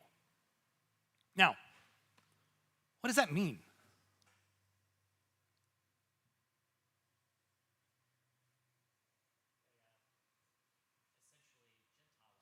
Right. Who's not my people and who's my people means the covenant people. Not my people means you are not actually in the covenant anymore. You are the equivalent of all the other peoples.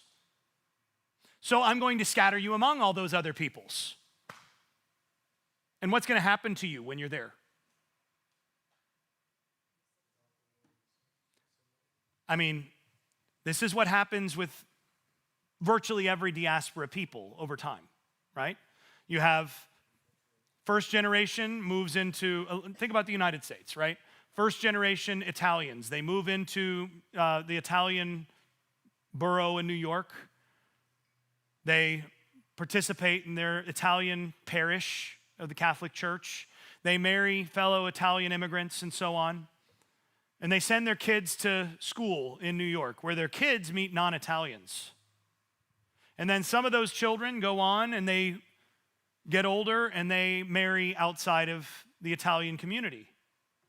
So second generation's a little different. Third generation, they've moved into the suburbs in Kentucky. to open a nice Italian restaurant with the half Italian marriage. And they send their kids to standard school. By now, they're Southern Baptists.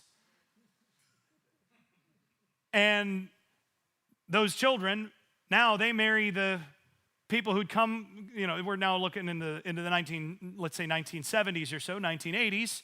They're marrying first generation born in the United States descendants of Cuba who came in, in the 60s, and now they get married to them.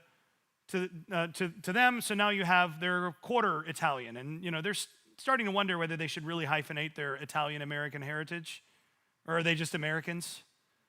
By the third or fourth generation, there's really no real recollection of anything about Italy other than that, our family likes to watch The Godfather and some of the mafia movies because, apparently that's us. I don't know about that because now we're living in, Wyoming and we're honestly just rednecks.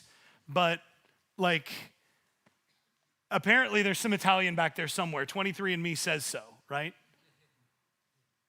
Just ask our senators how that works, right?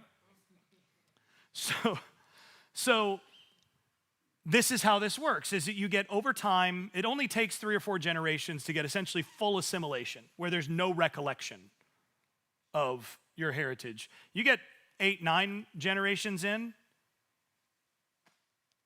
this is the way it works. And this, by the way, was Assyria's method in terms of what they did. Their whole method for repopulating their empire was to take rebellious people and to split them up and put them into different parts of their empire in sufficiently small numbers that essentially they would assimilate. Because if you did so, within 2 generations, you would have nice tax-paying and serving in the military Assyrians rather than rebellious people from their own neck of the woods. So this is what happened to the majority of those exiles from Israel. Now, what's interesting is Paul actually quotes the promise of Hosea to the very same people. He says, "You are not my people, and I am not your God. But one day I will say to those who are not my people, and I will be your God once again." And Paul quotes that. So who does Paul quote that about? Who does he apply the quotation of Hosea to? He says, what? Where is this? Romans 9.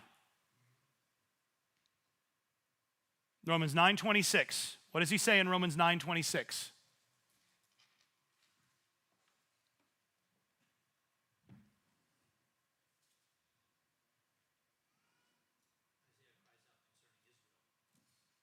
Right, he says Isaiah cries out concerning Israel, or 9:25 it should be actually.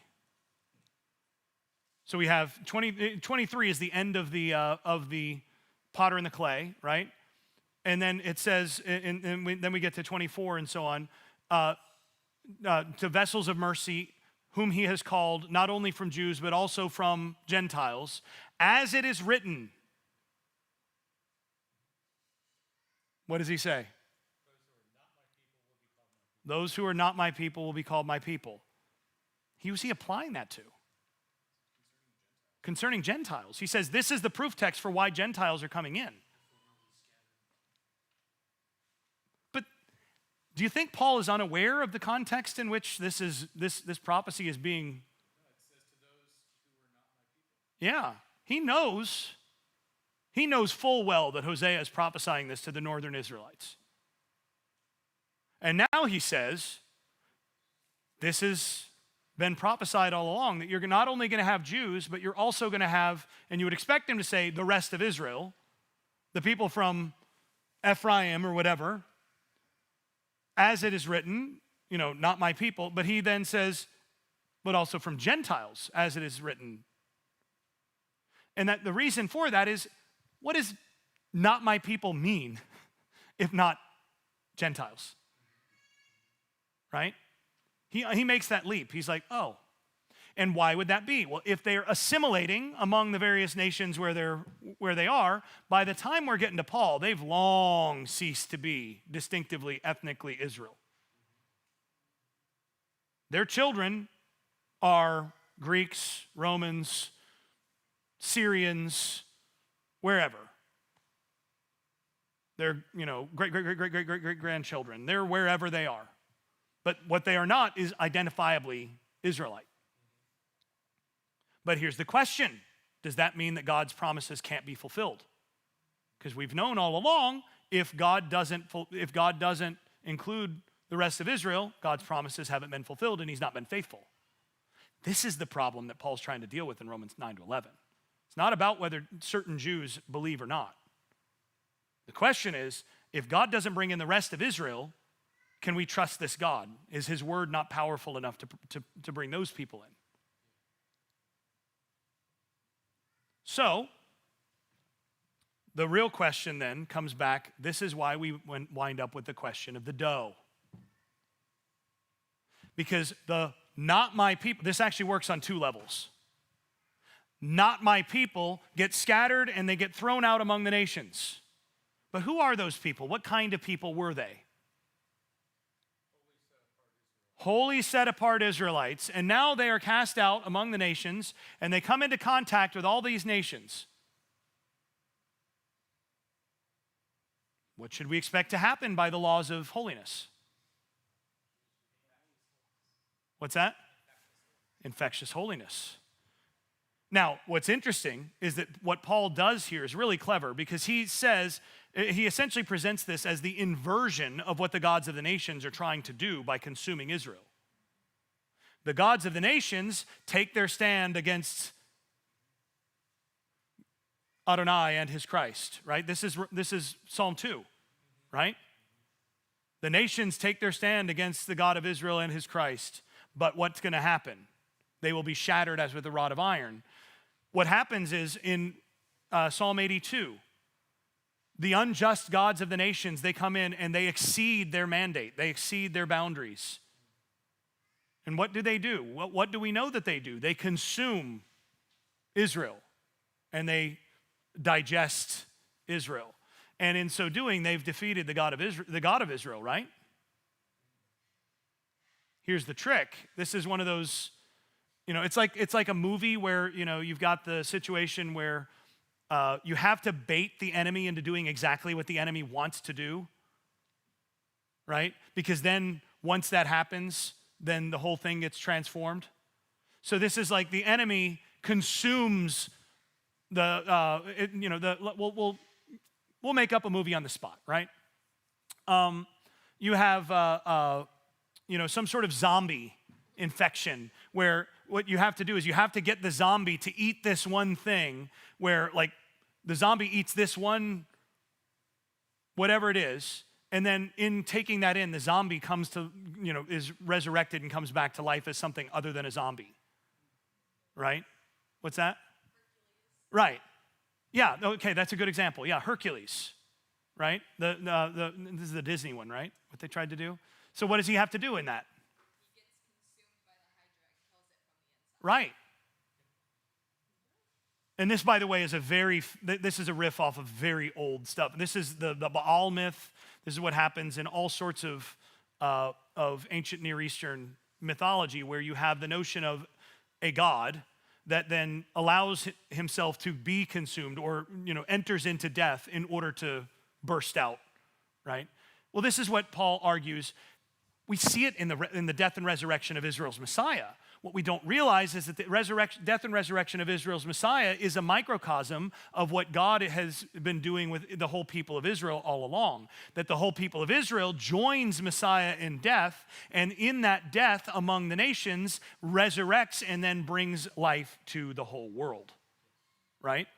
That's ultimately what the gospel is. It's not just the death and resurrection of Jesus, it's the death and resurrection of the whole people of Israel, and that resurrection brings the whole world to life. And so what happens is the gods of the nations consume Adonai's people, but Adonai's people being inside the gods of the nations means that inside the people of the gods of the nations means that now the people of the gods of the nations are actually Adonai's. The gods, by consuming the people of God, by the people of the God, have dispossessed themselves.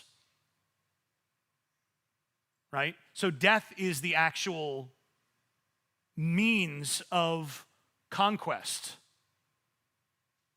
The God of Israel submits to death and submits his people to death in order to defeat death. And death itself is the means of conquest.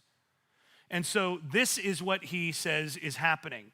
So on the one hand, they go out and their contact with the various nations means that those nations, the promises of God now apply not only to Jews, but also to wherever that contact with the Holy Seed came.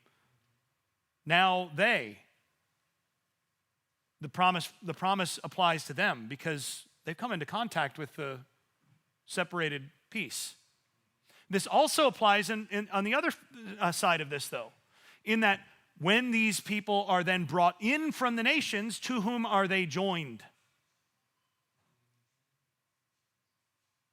They're joined to Christ himself, who is the root. And Christ is the ultimate he is the Holy One, right? And so now they are unholy by being Gentiles in one sense, but they've come into contact in a way that the promises now apply to them, and now they are grafted in and they become holy by contact once again. And this is how then this whole process works. I saw your hand go up a moment ago.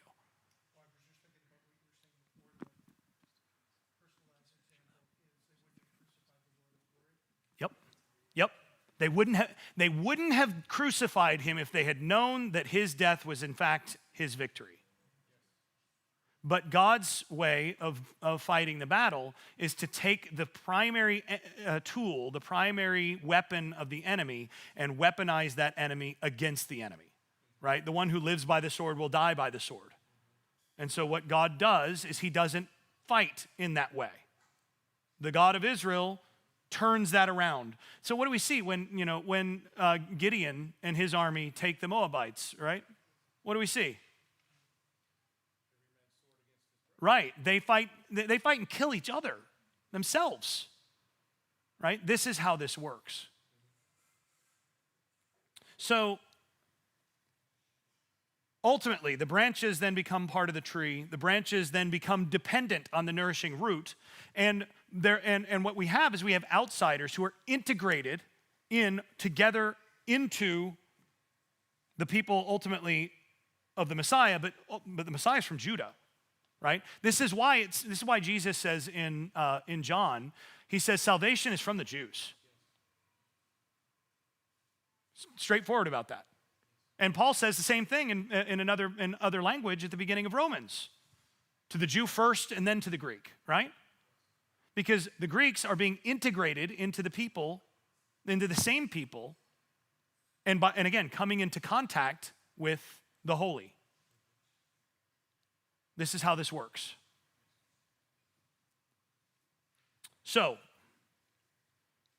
we go a little bit further. If we go to our theological though, because all their ways are done away with. yes, So they're not living. correct. They're not living as Israelites. They are not Israelites anymore. They've died as a people, which is exactly what the Torah says is going to happen to you, right? You are going to do all of these things that I told you not to do, and then you are going to be exiled, and then the part that everybody forgets is you are going to die. And this is not just you as an individual, you as a people will die. And the death of a people is what we call genocide. They're no longer recognizably a separate people. They no longer are a separate people. There's nobody left. But the trick of this is that the remnant of them is still there. It's just alloyed.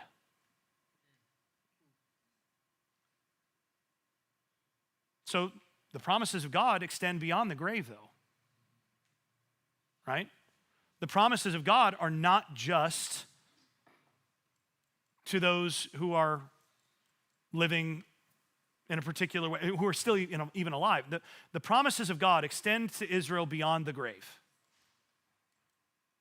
And they're so powerful that they actually bring in the rest of the nations with Israel.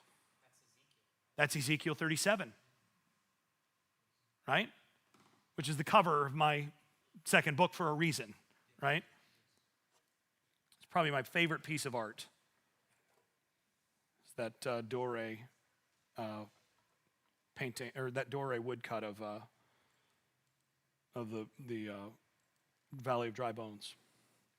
So, what we see is Israel. Then Paul says he finishes this and he says, so here's how this is working with the tree. And he says, now I don't want you to misunderstand this. He said Israel has experienced a partial insensibility. They become partially unable to see, hear, right? We talked about that in the beginning, right? Until the fullness of the nations comes in.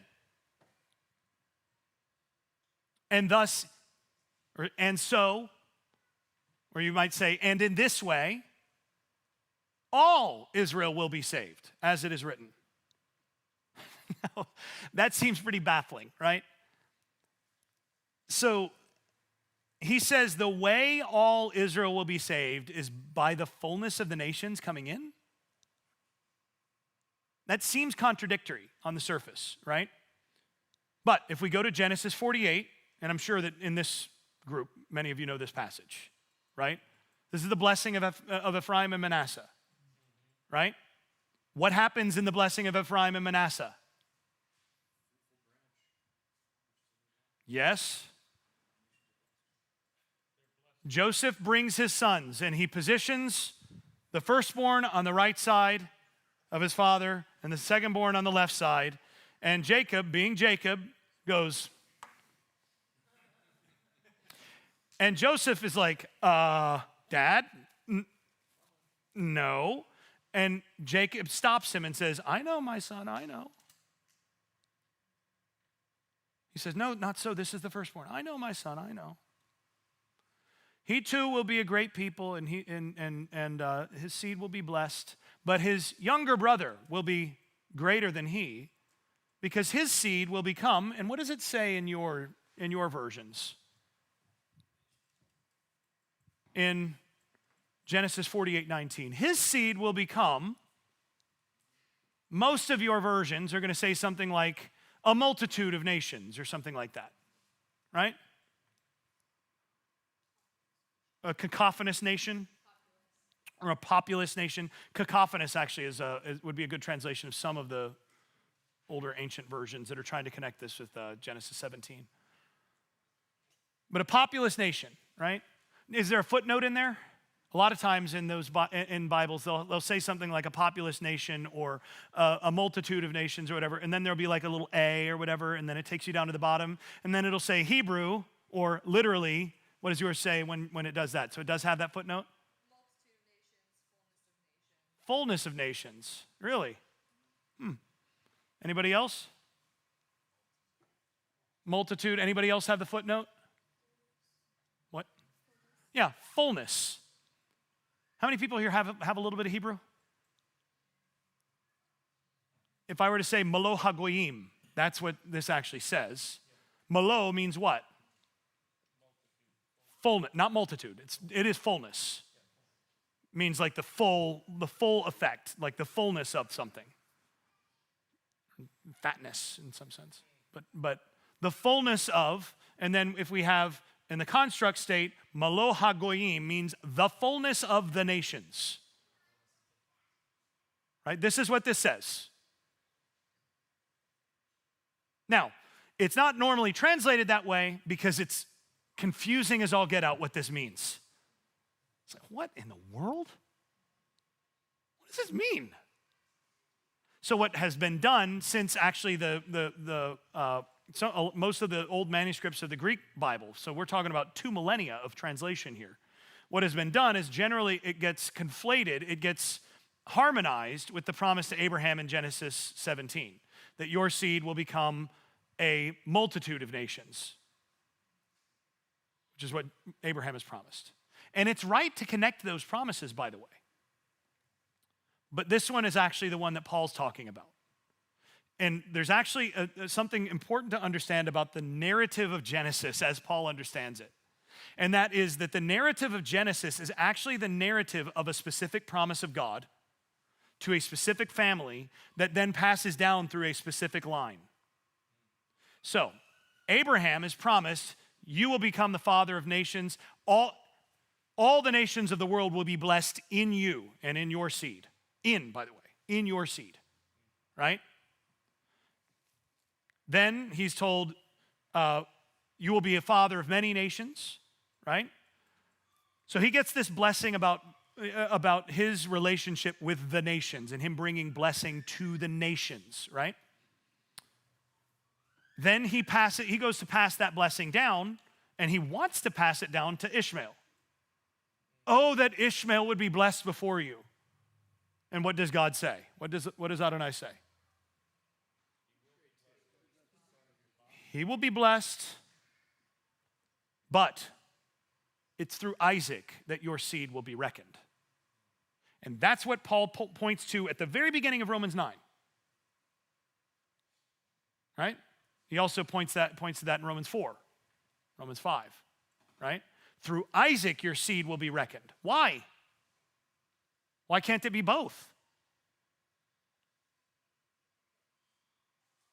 Then Isaac wants to pass the blessing along to Esau, right? Rebekah and Jacob have other plans. And they go in and they deceive him, and he blesses Jacob, and he passes along the same blessing. We, by the way, see Isaac mention this blessing of the nations over him. Then, what do we see with Isaac with Jacob and Esau? Have you ever wondered, by the way? I'm sure some of you have. When I was younger, actually until fairly recently, I really, really related to the question that Esau asks when he comes in and he discovers the deception. And he goes, do you have only one blessing, my father? Bless me also. And as a young reader, I found myself like, yeah, like, why can't you give him a blessing too? Like, how hard is it? Like, bless him also. Like, this should not be that complicated. Like, put your hands on him, declare your blessing, God will bless him too. But Isaac's response is, I've already given him everything. I've made you his servant. Why is there only one blessing? Well, what blessing gets passed along? We find out later that Jacob references the blessing of the nations that was passed to him by his father. And that sits for a while until we get to this passage at the end of Genesis, where we find the final time where the blessing is passed. And this time, Jacob is passing it through Joseph to Joseph's second-born. And we get the final, in Genesis, of the same blessing that's given to Abraham, that's given to Isaac, that's given to Jacob. And Jacob, by the way, has 12 blessings. He blesses all 12 of his children. Right? He even splits the leadership from Joseph gets the birthright and gets the double portion, but Judah gets the leadership. But who gets the nations? It's complicated. Because Ephraim will become the fullness of the nations, Judah will rule. Right? So the blessing gets passed down in this way at the end of Genesis. This is how to read Genesis from the New Testament perspective. It's all about the blessing to the nations through the patriarchs, right? And the blessing of the nations culminates in Ephraim becoming. His seed will become the fullness of the nations. Now, Ephraim becomes the chief tribe of the northern kingdom, who then gets assimilated by the nations. And now we get to the end of this, and Paul says, not my people is coming in, and this has been part of God's design all along. After all, God's purpose was to save all Israel. And how is God going to save all Israel? Well, it's not all Israel unless you include the fullness of the nations, is it? Because without the fullness of the nations, you don't have Ephraim. Or also the other tribes under Ephraim. Without the fullness of the nations, you don't have them. So, this is how God has chosen to do it. Ephraim became the chief and ruling tribe of the northern kingdom and carries that blessing with him even in disobedience. And this, by the way, is why Paul goes to the potter and the clay bit. God is actually capable of using, so if God makes a promise to someone, if God has a purpose for someone, there are multiple ways that God will get his will out, multiple possible ways that God can get his will out of your life. One is through your obedience. And God will bless you and everything around you because of your obedience. Sometimes in very strange blessing ways. Like, are you sure this is a blessing, Lord? But if you don't obey, God will get his will and his purpose out of your life through your disobedience. And that's what he does with Israel. That's what he does with Ephraim, is he basically says, look, I set you up to be a light to the people, to be a teacher of the nations. I set you up to be a kingdom of priests for all nations, and you blew it. You refused to do any of it. In fact, you said, I want to be like all the other nations. So you know what? Fine. I will give you what you want, and I will use your disobedience to bring about what I want with the nations in the end anyway. I will use your disobedience to produce my purpose. So you are going to be my instrument whether you want to be or not. It's just a matter of whether you cooperate and receive additional blessing as a result, or whether you don't and you ultimately lead to the blessing of everybody anyway. So Israel's assimilation among the nations is precisely what enables God to take possession of all the nations, right? It's not, as it says in Isaiah, it's not enough. It's too light a thing for you to redeem the tribes of Jacob. I will give you the nations also. Why? Well, because the tribes of Jacob are the nations, are among the nations. You don't get to the tribes of Jacob anymore without bringing in all the nations. So you know what? It's not enough for you to redeem the tribes of Jacob. I will give you the nations also. Yep. All not my people now come in, and now all Israel will be brought in, and this is how this works. So this is where, and we can keep going here. This is where Paul's conclusion is that the Gentiles who are receiving the Spirit are in fact God's way of restoring not just the Jews, but all of Israel, including the parts of Israel that have effectively ceased to be Israel. By being grafted into the tree and coming into Christ and receiving the Spirit, they're being incorporated into Israel. They don't replace Israel. That's nonsense. You can't replace something that you're coming into. Right? It's like you get this idea that like immigrants to the United States are replacing America. No, they're becoming Americans. That's how this works, right? So what you have is a case of mass immigration for the people of God. And they're immediately being incorporated and acculturated to God's ways, to the law of God, to behave in accordance with the king who rules that kingdom. So you have mass immigration that fills up the nation. They don't replace Israel. Their salvation comes by participating in Israel's salvation, and Israel's salvation is only made complete by their participation. Otherwise, you would only have Jews and a few others.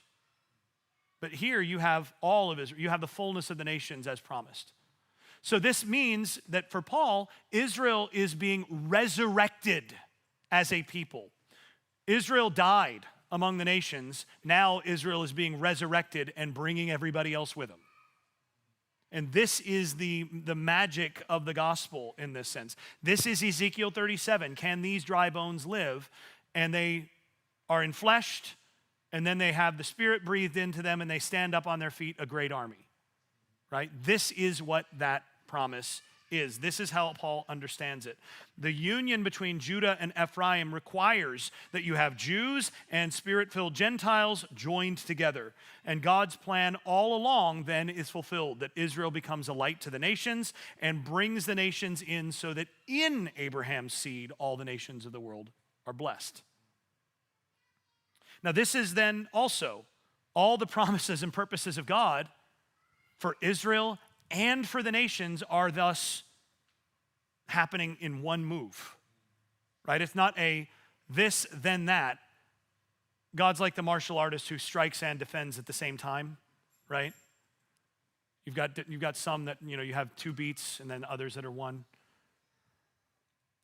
So Israel didn't obey. God used Israel's disobedience. Israel died. God's promise extends beyond the grave. Israel's redemption means salvation for the nations. Salvation for the nations means Israel's redemption. It's no wonder, then, that Paul leaves off, and I think we've got one more. It's no wonder that Paul leaves off, that Paul concludes with this note of praise. Oh, the depth of the riches, both of the wisdom and the knowledge of God. Was that the last one? Yeah, okay. Paul's conclusion, he finds himself just going, oh, it's stunning.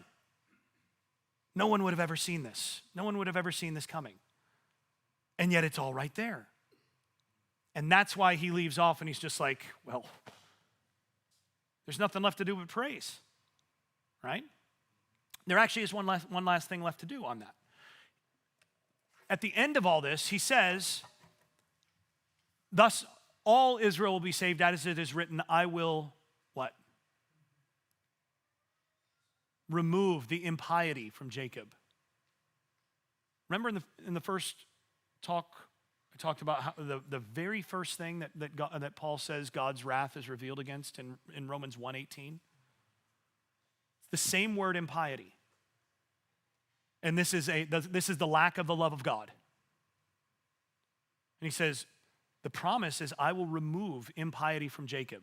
And this is how this is actually happening. The love of God comes into the heart. And so now what God's wrath is revealed against and what led to all of these things, including Israel's exile and death and all of these other things, in Israel coming to life and receiving the Spirit, now the impiety problem is taken care of. The love of God is automatic. The love of God is just there. So now there's only one thing left then. And that's what the last 3 chapters of Romans are about. Which is what? How to love neighbor. The love of God is taken care of. How do we love neighbor? Because that's really all that remains. If you have the Spirit, the love of God that's taken care of. You don't have to worry. You don't have to make yourself love God. You can't. But you do have a responsibility to love neighbor and to let that love of God pour out in these ways. And so then the remaining 3 chapters up until the closing, so 12 through 15, is all about, okay, in this case, if this situation comes up, how do we apply the love of God to bring about the proper behavior in the kingdom? That's all that's left. All right, that's all I got. Let's go ahead and pray quickly, and then we can move into whatever the remainder is here. Father, we thank you for the wonder of your plan and your foresight, and that you will use us even in our disobedience, but make us obedient as you promised.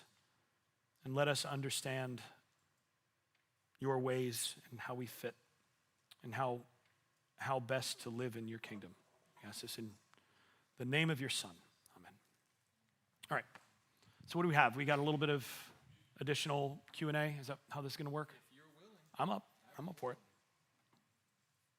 Yes, sir.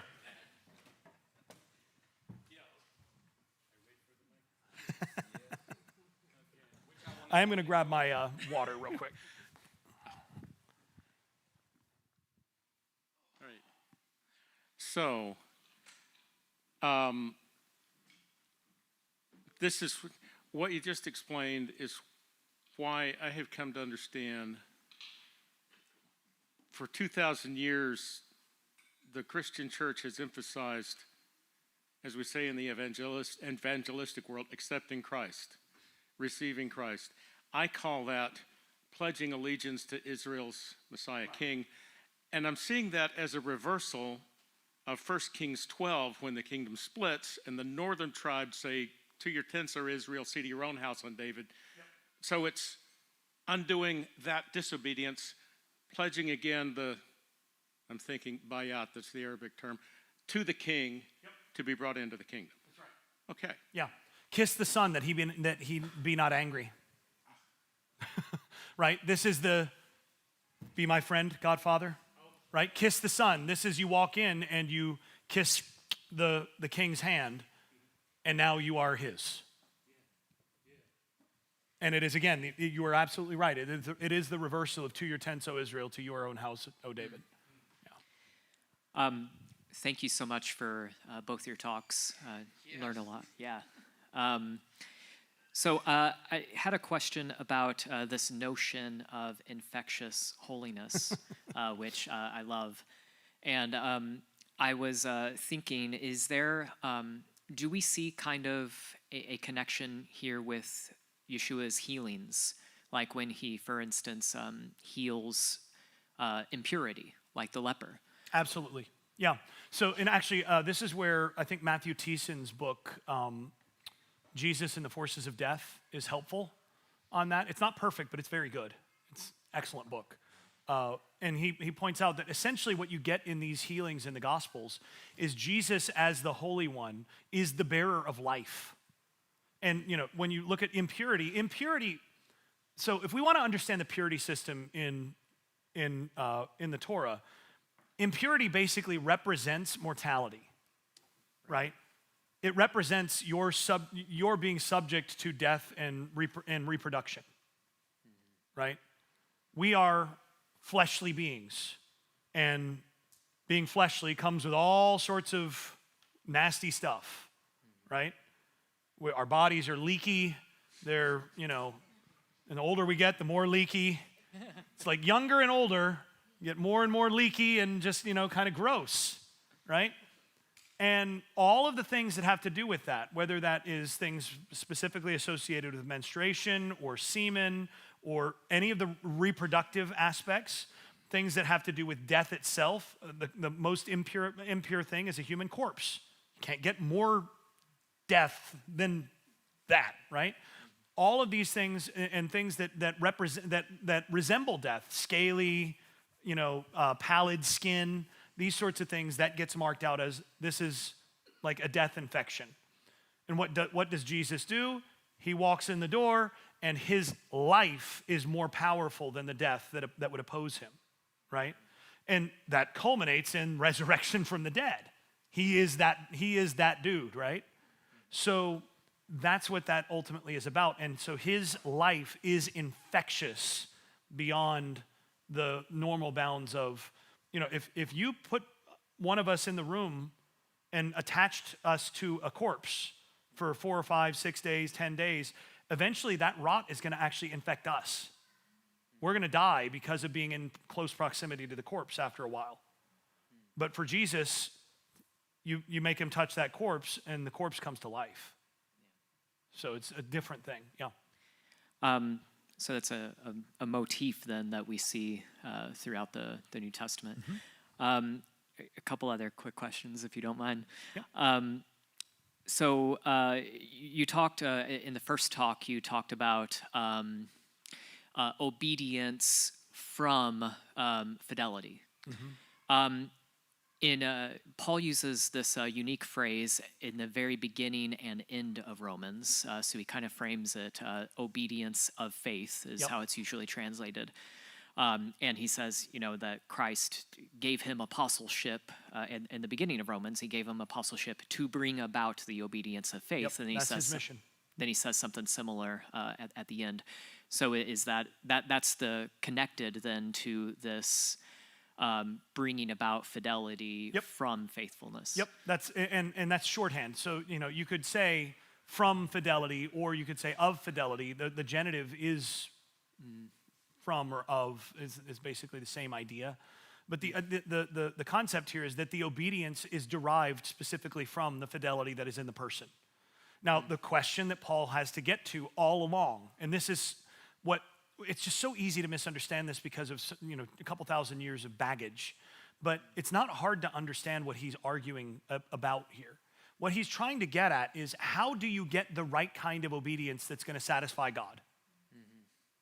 And there are a few different ways to try to go about this. One is by works of law, which is to treat the law as instruction. I mean, Torah is instruction, as a manual of exercises for moral reformation and as technology of transformation and justification.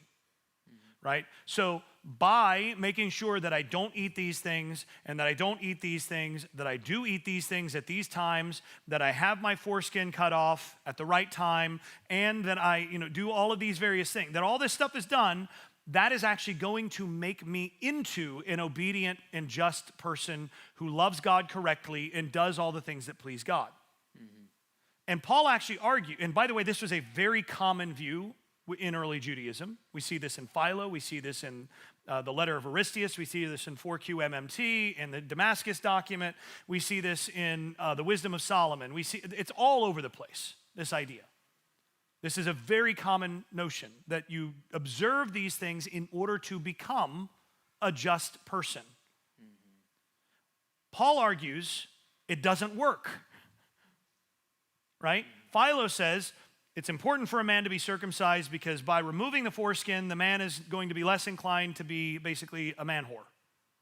He's not going to go and, do all the things that he would have done. Like it's going to deal with the lusts. And Paul's like, are you kidding me? Right? Which, by the way, are you aware? I mean, in the United States, most men are circumcised. That's not the case in most of the world. Do you know why it's the case in the United States? What's that? No. It's a good guess. The answer is body, unfortunately. Yeah, so, and actually in most of the rest of the world where there are Christians, they are not circumcised. Reading Galatians and such, that's not a surprise. It goes back to, how there's been different panics in America. You have reefer panic, reefer madness. You have the satanic panic of the 80s, which the Stranger Things recently has, been iterating on and all that. You have, all sorts of panics about whatever. End of the 19th and early, you're already laughing because you know what this panic is, don't you? Yeah. End of the 19th, early 20th century, you had the masturbation panic. And the basic idea is that this was a behavior that led to madness of all sorts, led to terrible physiological ills of all sorts, and so on. And so what needed to be done is everything possible to essentially eradicate and eliminate that behavior from human life. And one way that they determined was definitely going to help was to make sure that you circumcised your baby boys, because they were less likely to find themselves and engage in this practice that would be so bad for them. Right? That's why, not because of Christianity. Yeah, you have the very look on your face I expected. Yep. It's yeah, well, this, by the way, is the same reason cornflakes was invented. You knew this too, huh? Yeah. We've talked about it. This is why cornflakes was invented. The inventor of cornflakes was a Seventh-day Adventist who believed that essentially mental health and all of these things were directly related to the kind of life that you lived in terms of how much richness and pleasure and so on you allowed in your life. And if you ate fatty and sugary foods, then you would have less self-control in other areas. And then that lack of self-control would lead to madness and would wind up getting you in a sanitarium. And this guy was in charge of an insane asylum, a sanitarium. And so what did he do? Oh, I see, I've said too much, huh? So what did he do? He decided and the idea is if you eat the blandest food possible, and if you avoid anything that would stimulate your senses, then by living in this way, you would be less likely to do any of these bad things. So he invents cornflakes as a way to, like, I figured out if I take corn and I kind of cook it up this way on a sheet and then I mash it up or whatever, this is pretty close to the least palatable thing I can think of, the most bland thing, and if you eat this, you're going to be fine. That is exactly the sort of thing that Paul is arguing against here in terms of how to treat the Torah. Paul says, if you're doing that, you understand, like, it's not going to work, right? Yeah. Right? Like, the circumcision of baby boys thing, when, that versus the internet, and the internet has won, right? That's how that works. So, and the same thing with cornflakes. Like, I think it was his brother or his cousin who, like, saw this, got a hold of it, and was like, this is not a bad idea. If you add a little bit of sugar to it, this ain't half bad, and this gets very marketable. And so now you have Kellogg's Frosted Flakes, and then cornflakes themselves with added sugar became the first thing.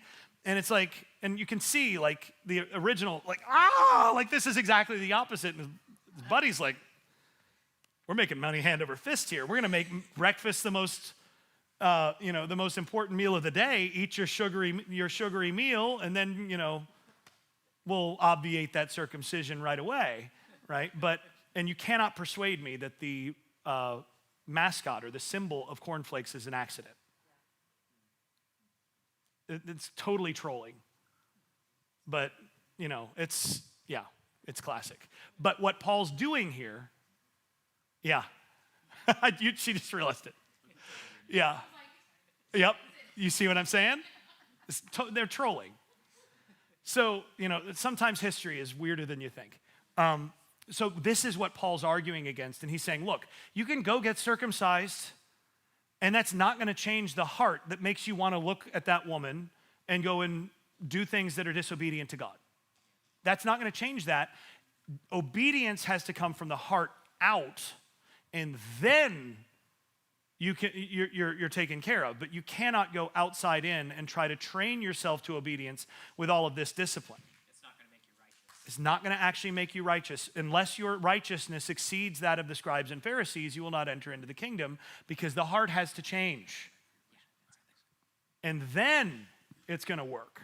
So this is the obedience of faith or fidelity that comes from that internal transformation that he's talking about.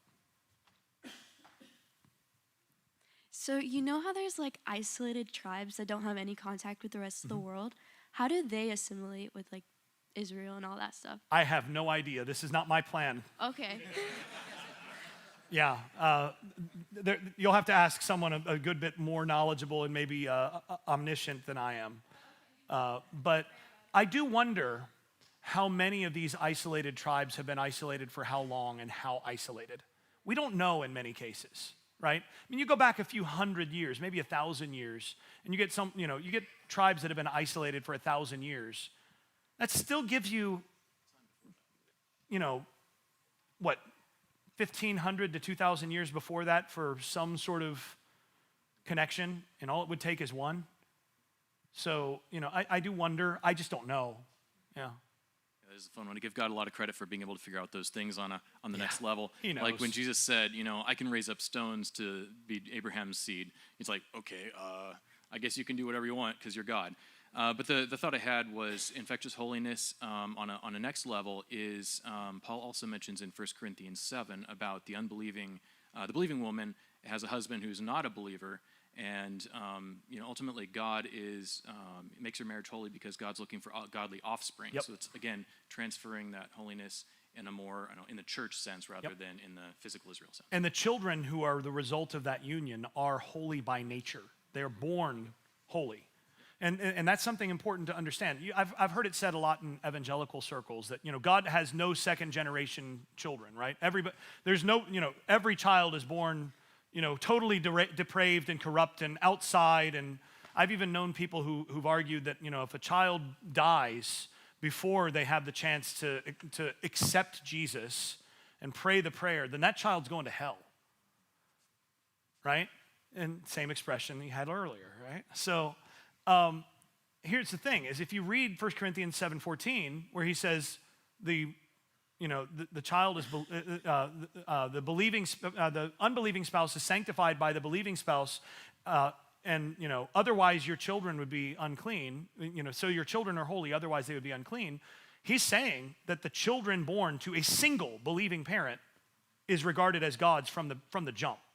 That child is born in. And I mean, this is basic Jewish logic, right? Today it's Jewish mother, but in Paul's day it was a Jewish mother or a Jewish father made a person a Jew. You're born a part of the people, period. Now, you have the opportunity to work your way out through infidelity, but you're born in. And that's how Paul's logic works right away. More of a curiosity, and I know there's a small number of Jewish New Testament scholars. Yeah. But have you interacted regarding your thesis with them, and how has it been received? More than a few, yes.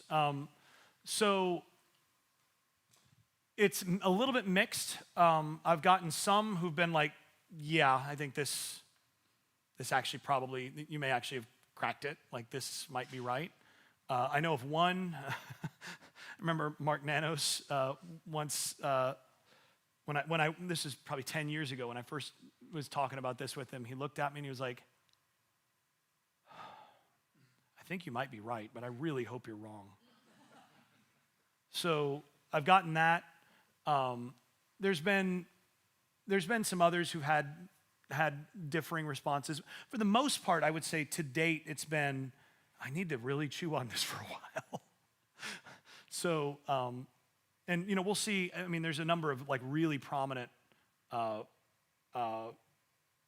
Jewish New Testament scholars who, there's some prominent like Messianic scholars like Mark Kinzer, for example. I don't really know what Mark's response has been yet, but by and large, the non-Christian Jewish scholars have generally been like, this is probably right. So,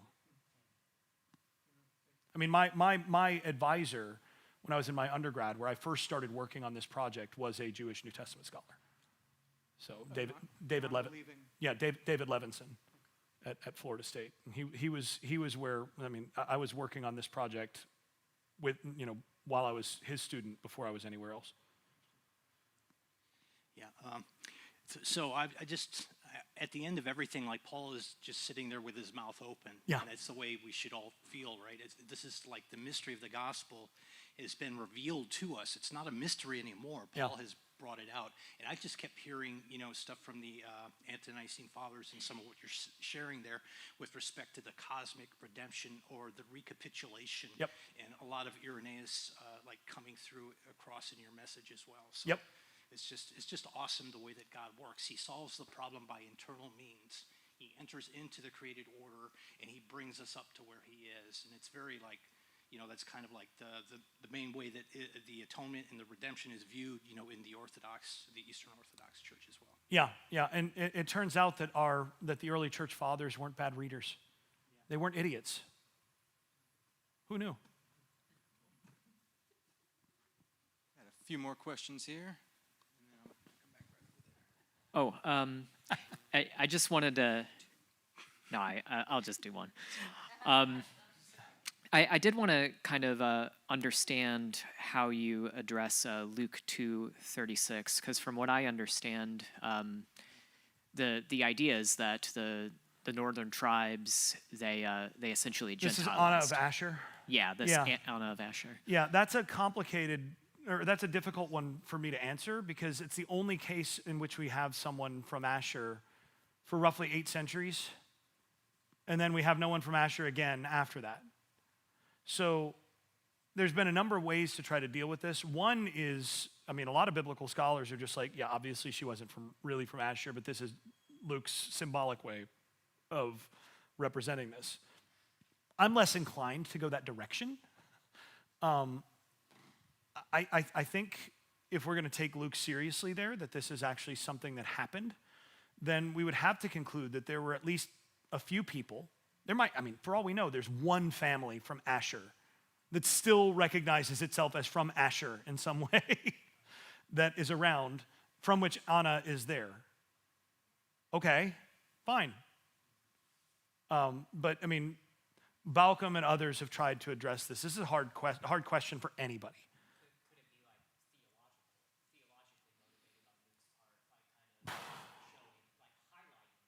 Oh, yeah. No, he's very interested in demonstrating that this is not just Jews that Jesus is coming for. He wants to say, that's from the jump in Luke. He wants to argue that Jesus is the king of Israel and of the whole world, and that this involves the restoration. How does Acts end? Paul talking about on trial. I am on trial for the hope of our 12 tribes, right? So Luke has this in mind all along. But the question is Anna something like Tobit, where it's like a Naphthalite who's conveniently there for your narrative to work? Again, I'm less inclined to go that direction. I think it's entirely possible that you have, a family here, a family there that identifies with some sort of tribal background, and that would just mean, okay, you've got somebody from Asher. We still have to have Reuben. We don't see anybody from, there's no evidence of anybody from Reuben for centuries. By that point, it's been 8 centuries since we last saw someone from Reuben. So the short answer is I don't know. The longer answer is it may well be someone actually from the tribe of Asher, which in no way invalidates any of this. It just means that she also would be a part of Israel, larger Israel. And you have to, God is still concerned with the rest of the people from her tribe. So, and I do want to emphasize that this does not basically become God is going and searching out only the people who have some sort of ancestor who's, ancient, from Israel. What happens here is because they get assimilated among all the nations, or among the nations, the doors are open to all from the nations, because the nations themselves have been unlocked, essentially. They've come under the possession of Israel and Israel's God and Israel's Messiah. So, and that may actually help a little bit for some of the unreached tribe question, or the isolated tribe question is, it doesn't necessarily matter in a genetic sense.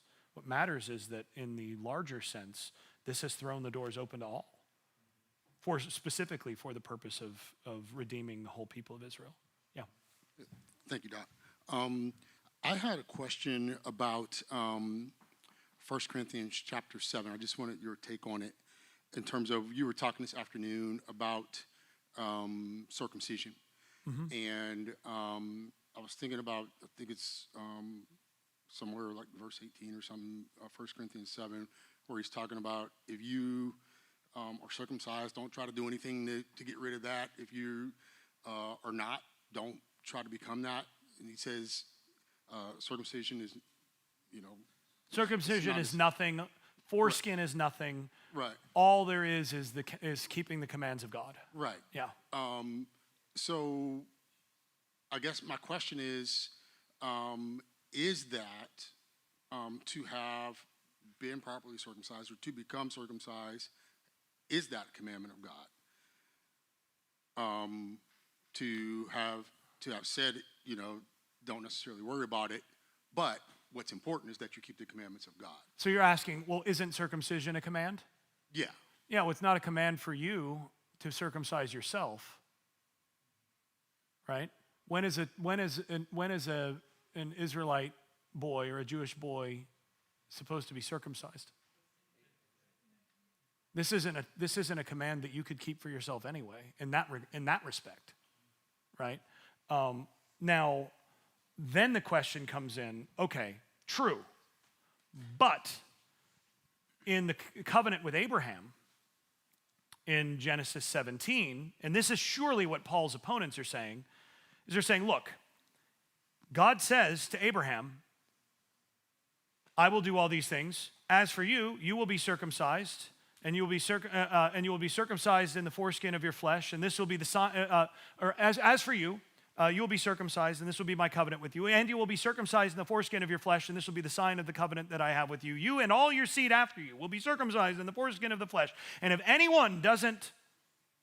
man is not circumcised among you, then he must be cut off from among the people, right? So that then sounds like if you're going to join the covenant of Abraham, you need to be circumcised, right? So then you could read that into a command. What Paul does with that is he understands this a little bit differently. This is often read as synonymous parallelism, that you'll be circumcised and you'll be circumcised in the foreskin of the flesh is a way of repeating the same thing. What Paul does is he understands the first circumcision as the circumcision that is the covenant, and that's the circumcision of the heart. The second circumcision is the circumcision of the flesh, which is the sign of the covenant, and that's mandated to Abraham and Abraham's seed. But if you have the circumcision of the heart already, before you're circumcised, that actually is not necessary, because then you're like Abraham in his when he had a foreskin, and you're already faithful. God has already declared that you're in, so circumcision is irrelevant to you. So that's how he understands that, is he divides those two things.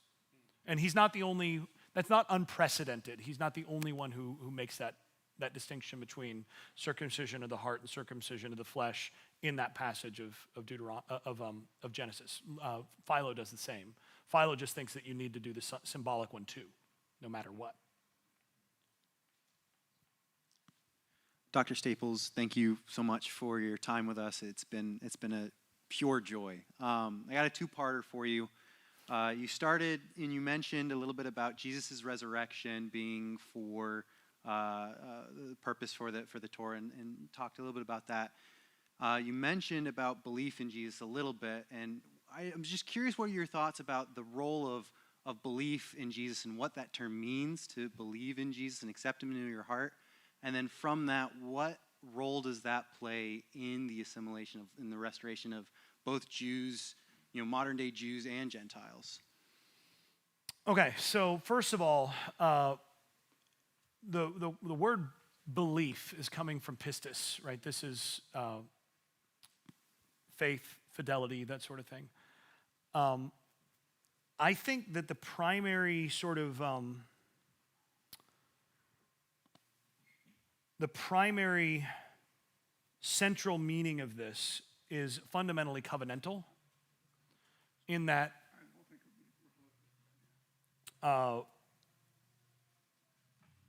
when you're talking about pistis and Christou, right? So faith in Christ, you're talking, and actually, interestingly, in many cases, it's the faith of Christ. We'll talk about that in a moment. But you're first and foremost talking about the allegiance that you have declared, the commitment that you've declared to Jesus. So this is, again, like going into the mafia godfather and saying, I want to be part of the family. I have allied myself to you and yours. I'm here for whatever you want me to do. That commitment is what that belief basically entails, what you might refer to as belief. And then living out that commitment is the fidelity that we're talking about. But it's a little bit more sophisticated or complicated than that, because you only commit to someone that you actually believe in, right? You commit your fidelity to someone who you think is trustworthy. So this requires the other side of the notion of faith or belief, that I wouldn't have married my wife if I didn't trust her, right? I believe in my wife. Big reason why we got married, right? And then that requires that I show fidelity to her. Her fidelity towards me continues to build on my confidence and belief in her. So that's the other part of this.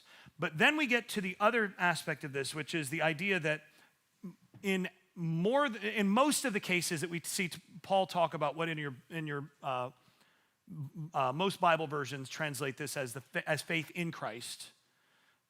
Most of the time, almost all the times we see this in the New Testament, this is pistis Christou or pistis Jesu Christou. This is faith in Jesus Christ or faith in Yeshua Messiah, right? It's how it's normally translated. In Greek, what that actually means is faith of. It's genitive. Now, the problem is that you can have an objective or subjective genitive. So the genitive can refer to something being its object or its subject. So you think about like the worship of angels. Am I referring to worshiping angels, or am I referring to what angels worship or how angels worship? Either of those could be the worship of angels, right? The same thing works with the faith or fidelity of Jesus. Are we talking about faith toward Jesus? The faith that is in Jesus, which is how it's often translated? Or are we talking about Jesus' faith? The faith that Jesus displayed in his life, or the fidelity that is like Jesus' own fidelity? My take on this is that Paul uses an ambiguous phrase because he wants it to mean both. But the primary meaning is actually the faith of Jesus, in that it's Jesus' faith. Because what Paul believes is that salvation, or justification more properly, comes from the fidelity of Christ, Christ's faithfulness that goes all the way through the cross and to the resurrection, that then brings about the resurrection so that Christ is exalted. Because of his faith, he lives, right? And now that fidelity that is in Christ is extended to us so that we then can receive the same faith that he has, so that we can live by that faith. But then that faith that we have is extended back to Christ as faith in Christ. So it's the faith of Christ that Christ receives from us, right? So this is how I think that works in the way that the gospel is framed. Now that gets to your question about evangelism and so on and so forth.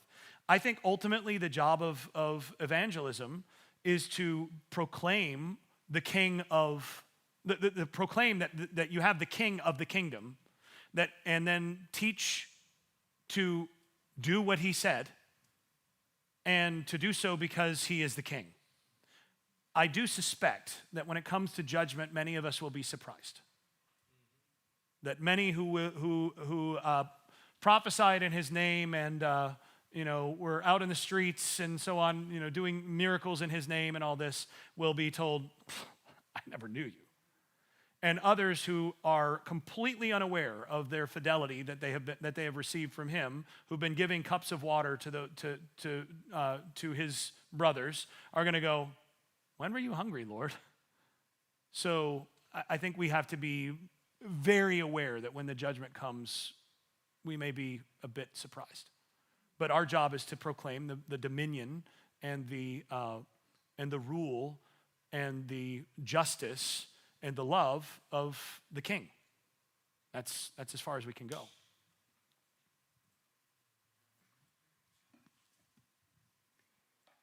As a follow-up to this gentleman's question and your answer, could you speak a bit about your view of Paul's rhetoric in Galatians regarding circumcision? Can you clarify exactly what you mean?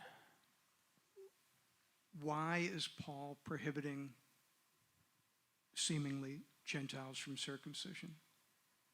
Oh, okay, yeah. So I spend a decent amount of time in my book on this, but the basic, as I understand it, the basic issue is that you have people who've been coming to these Gentile believers, who Paul argues are now the seed of Abraham. They're not Gentiles per se, and like they're Gentiles, but they're not Gentiles, right? They're fully part of the people of God. And you have people that are coming in and they're saying, "That's nice that you are now a follower of Israel's Messiah, but if you want to be fully a part of the people, you need to be circumcised and you need to do things this way." And in fact, that's actually how you handle the desires of the flesh. You need this training. This is how you become righteous.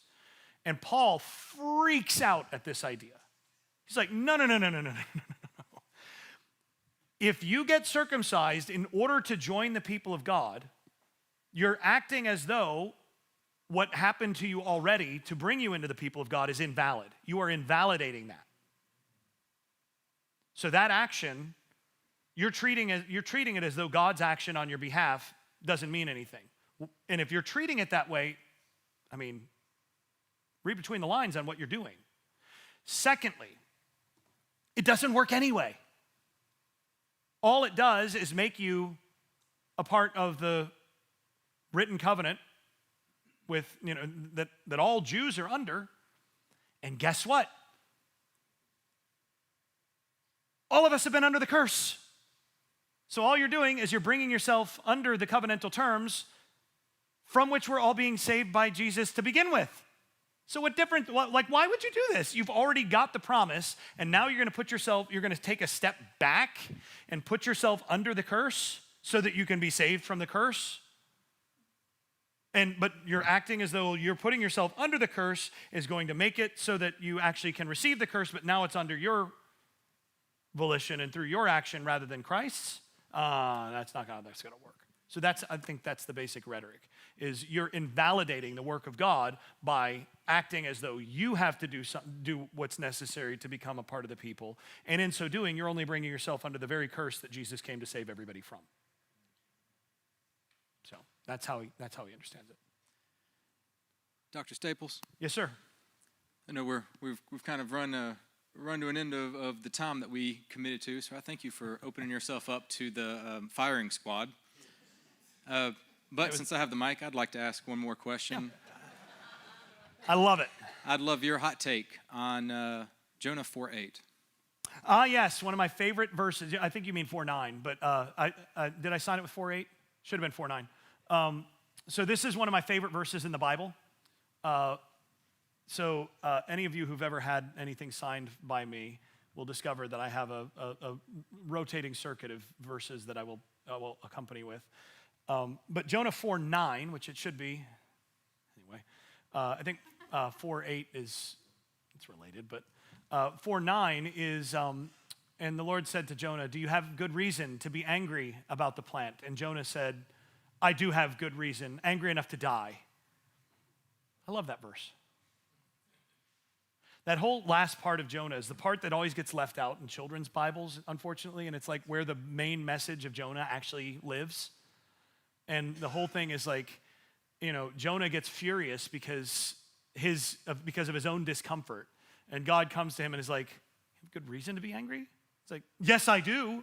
God's like, well, I've been the one that's providing for you all along. Like, why are you angry about this? You didn't do any of this work.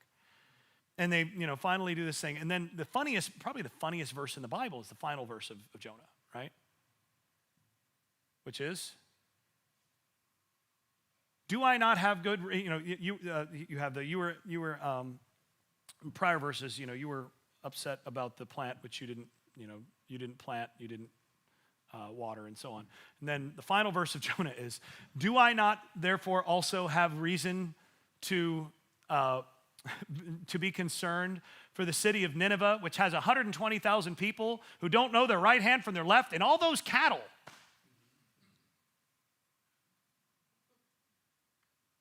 And that's the end of the book. God's last word is behemoth, call behemoth. And all the cattle?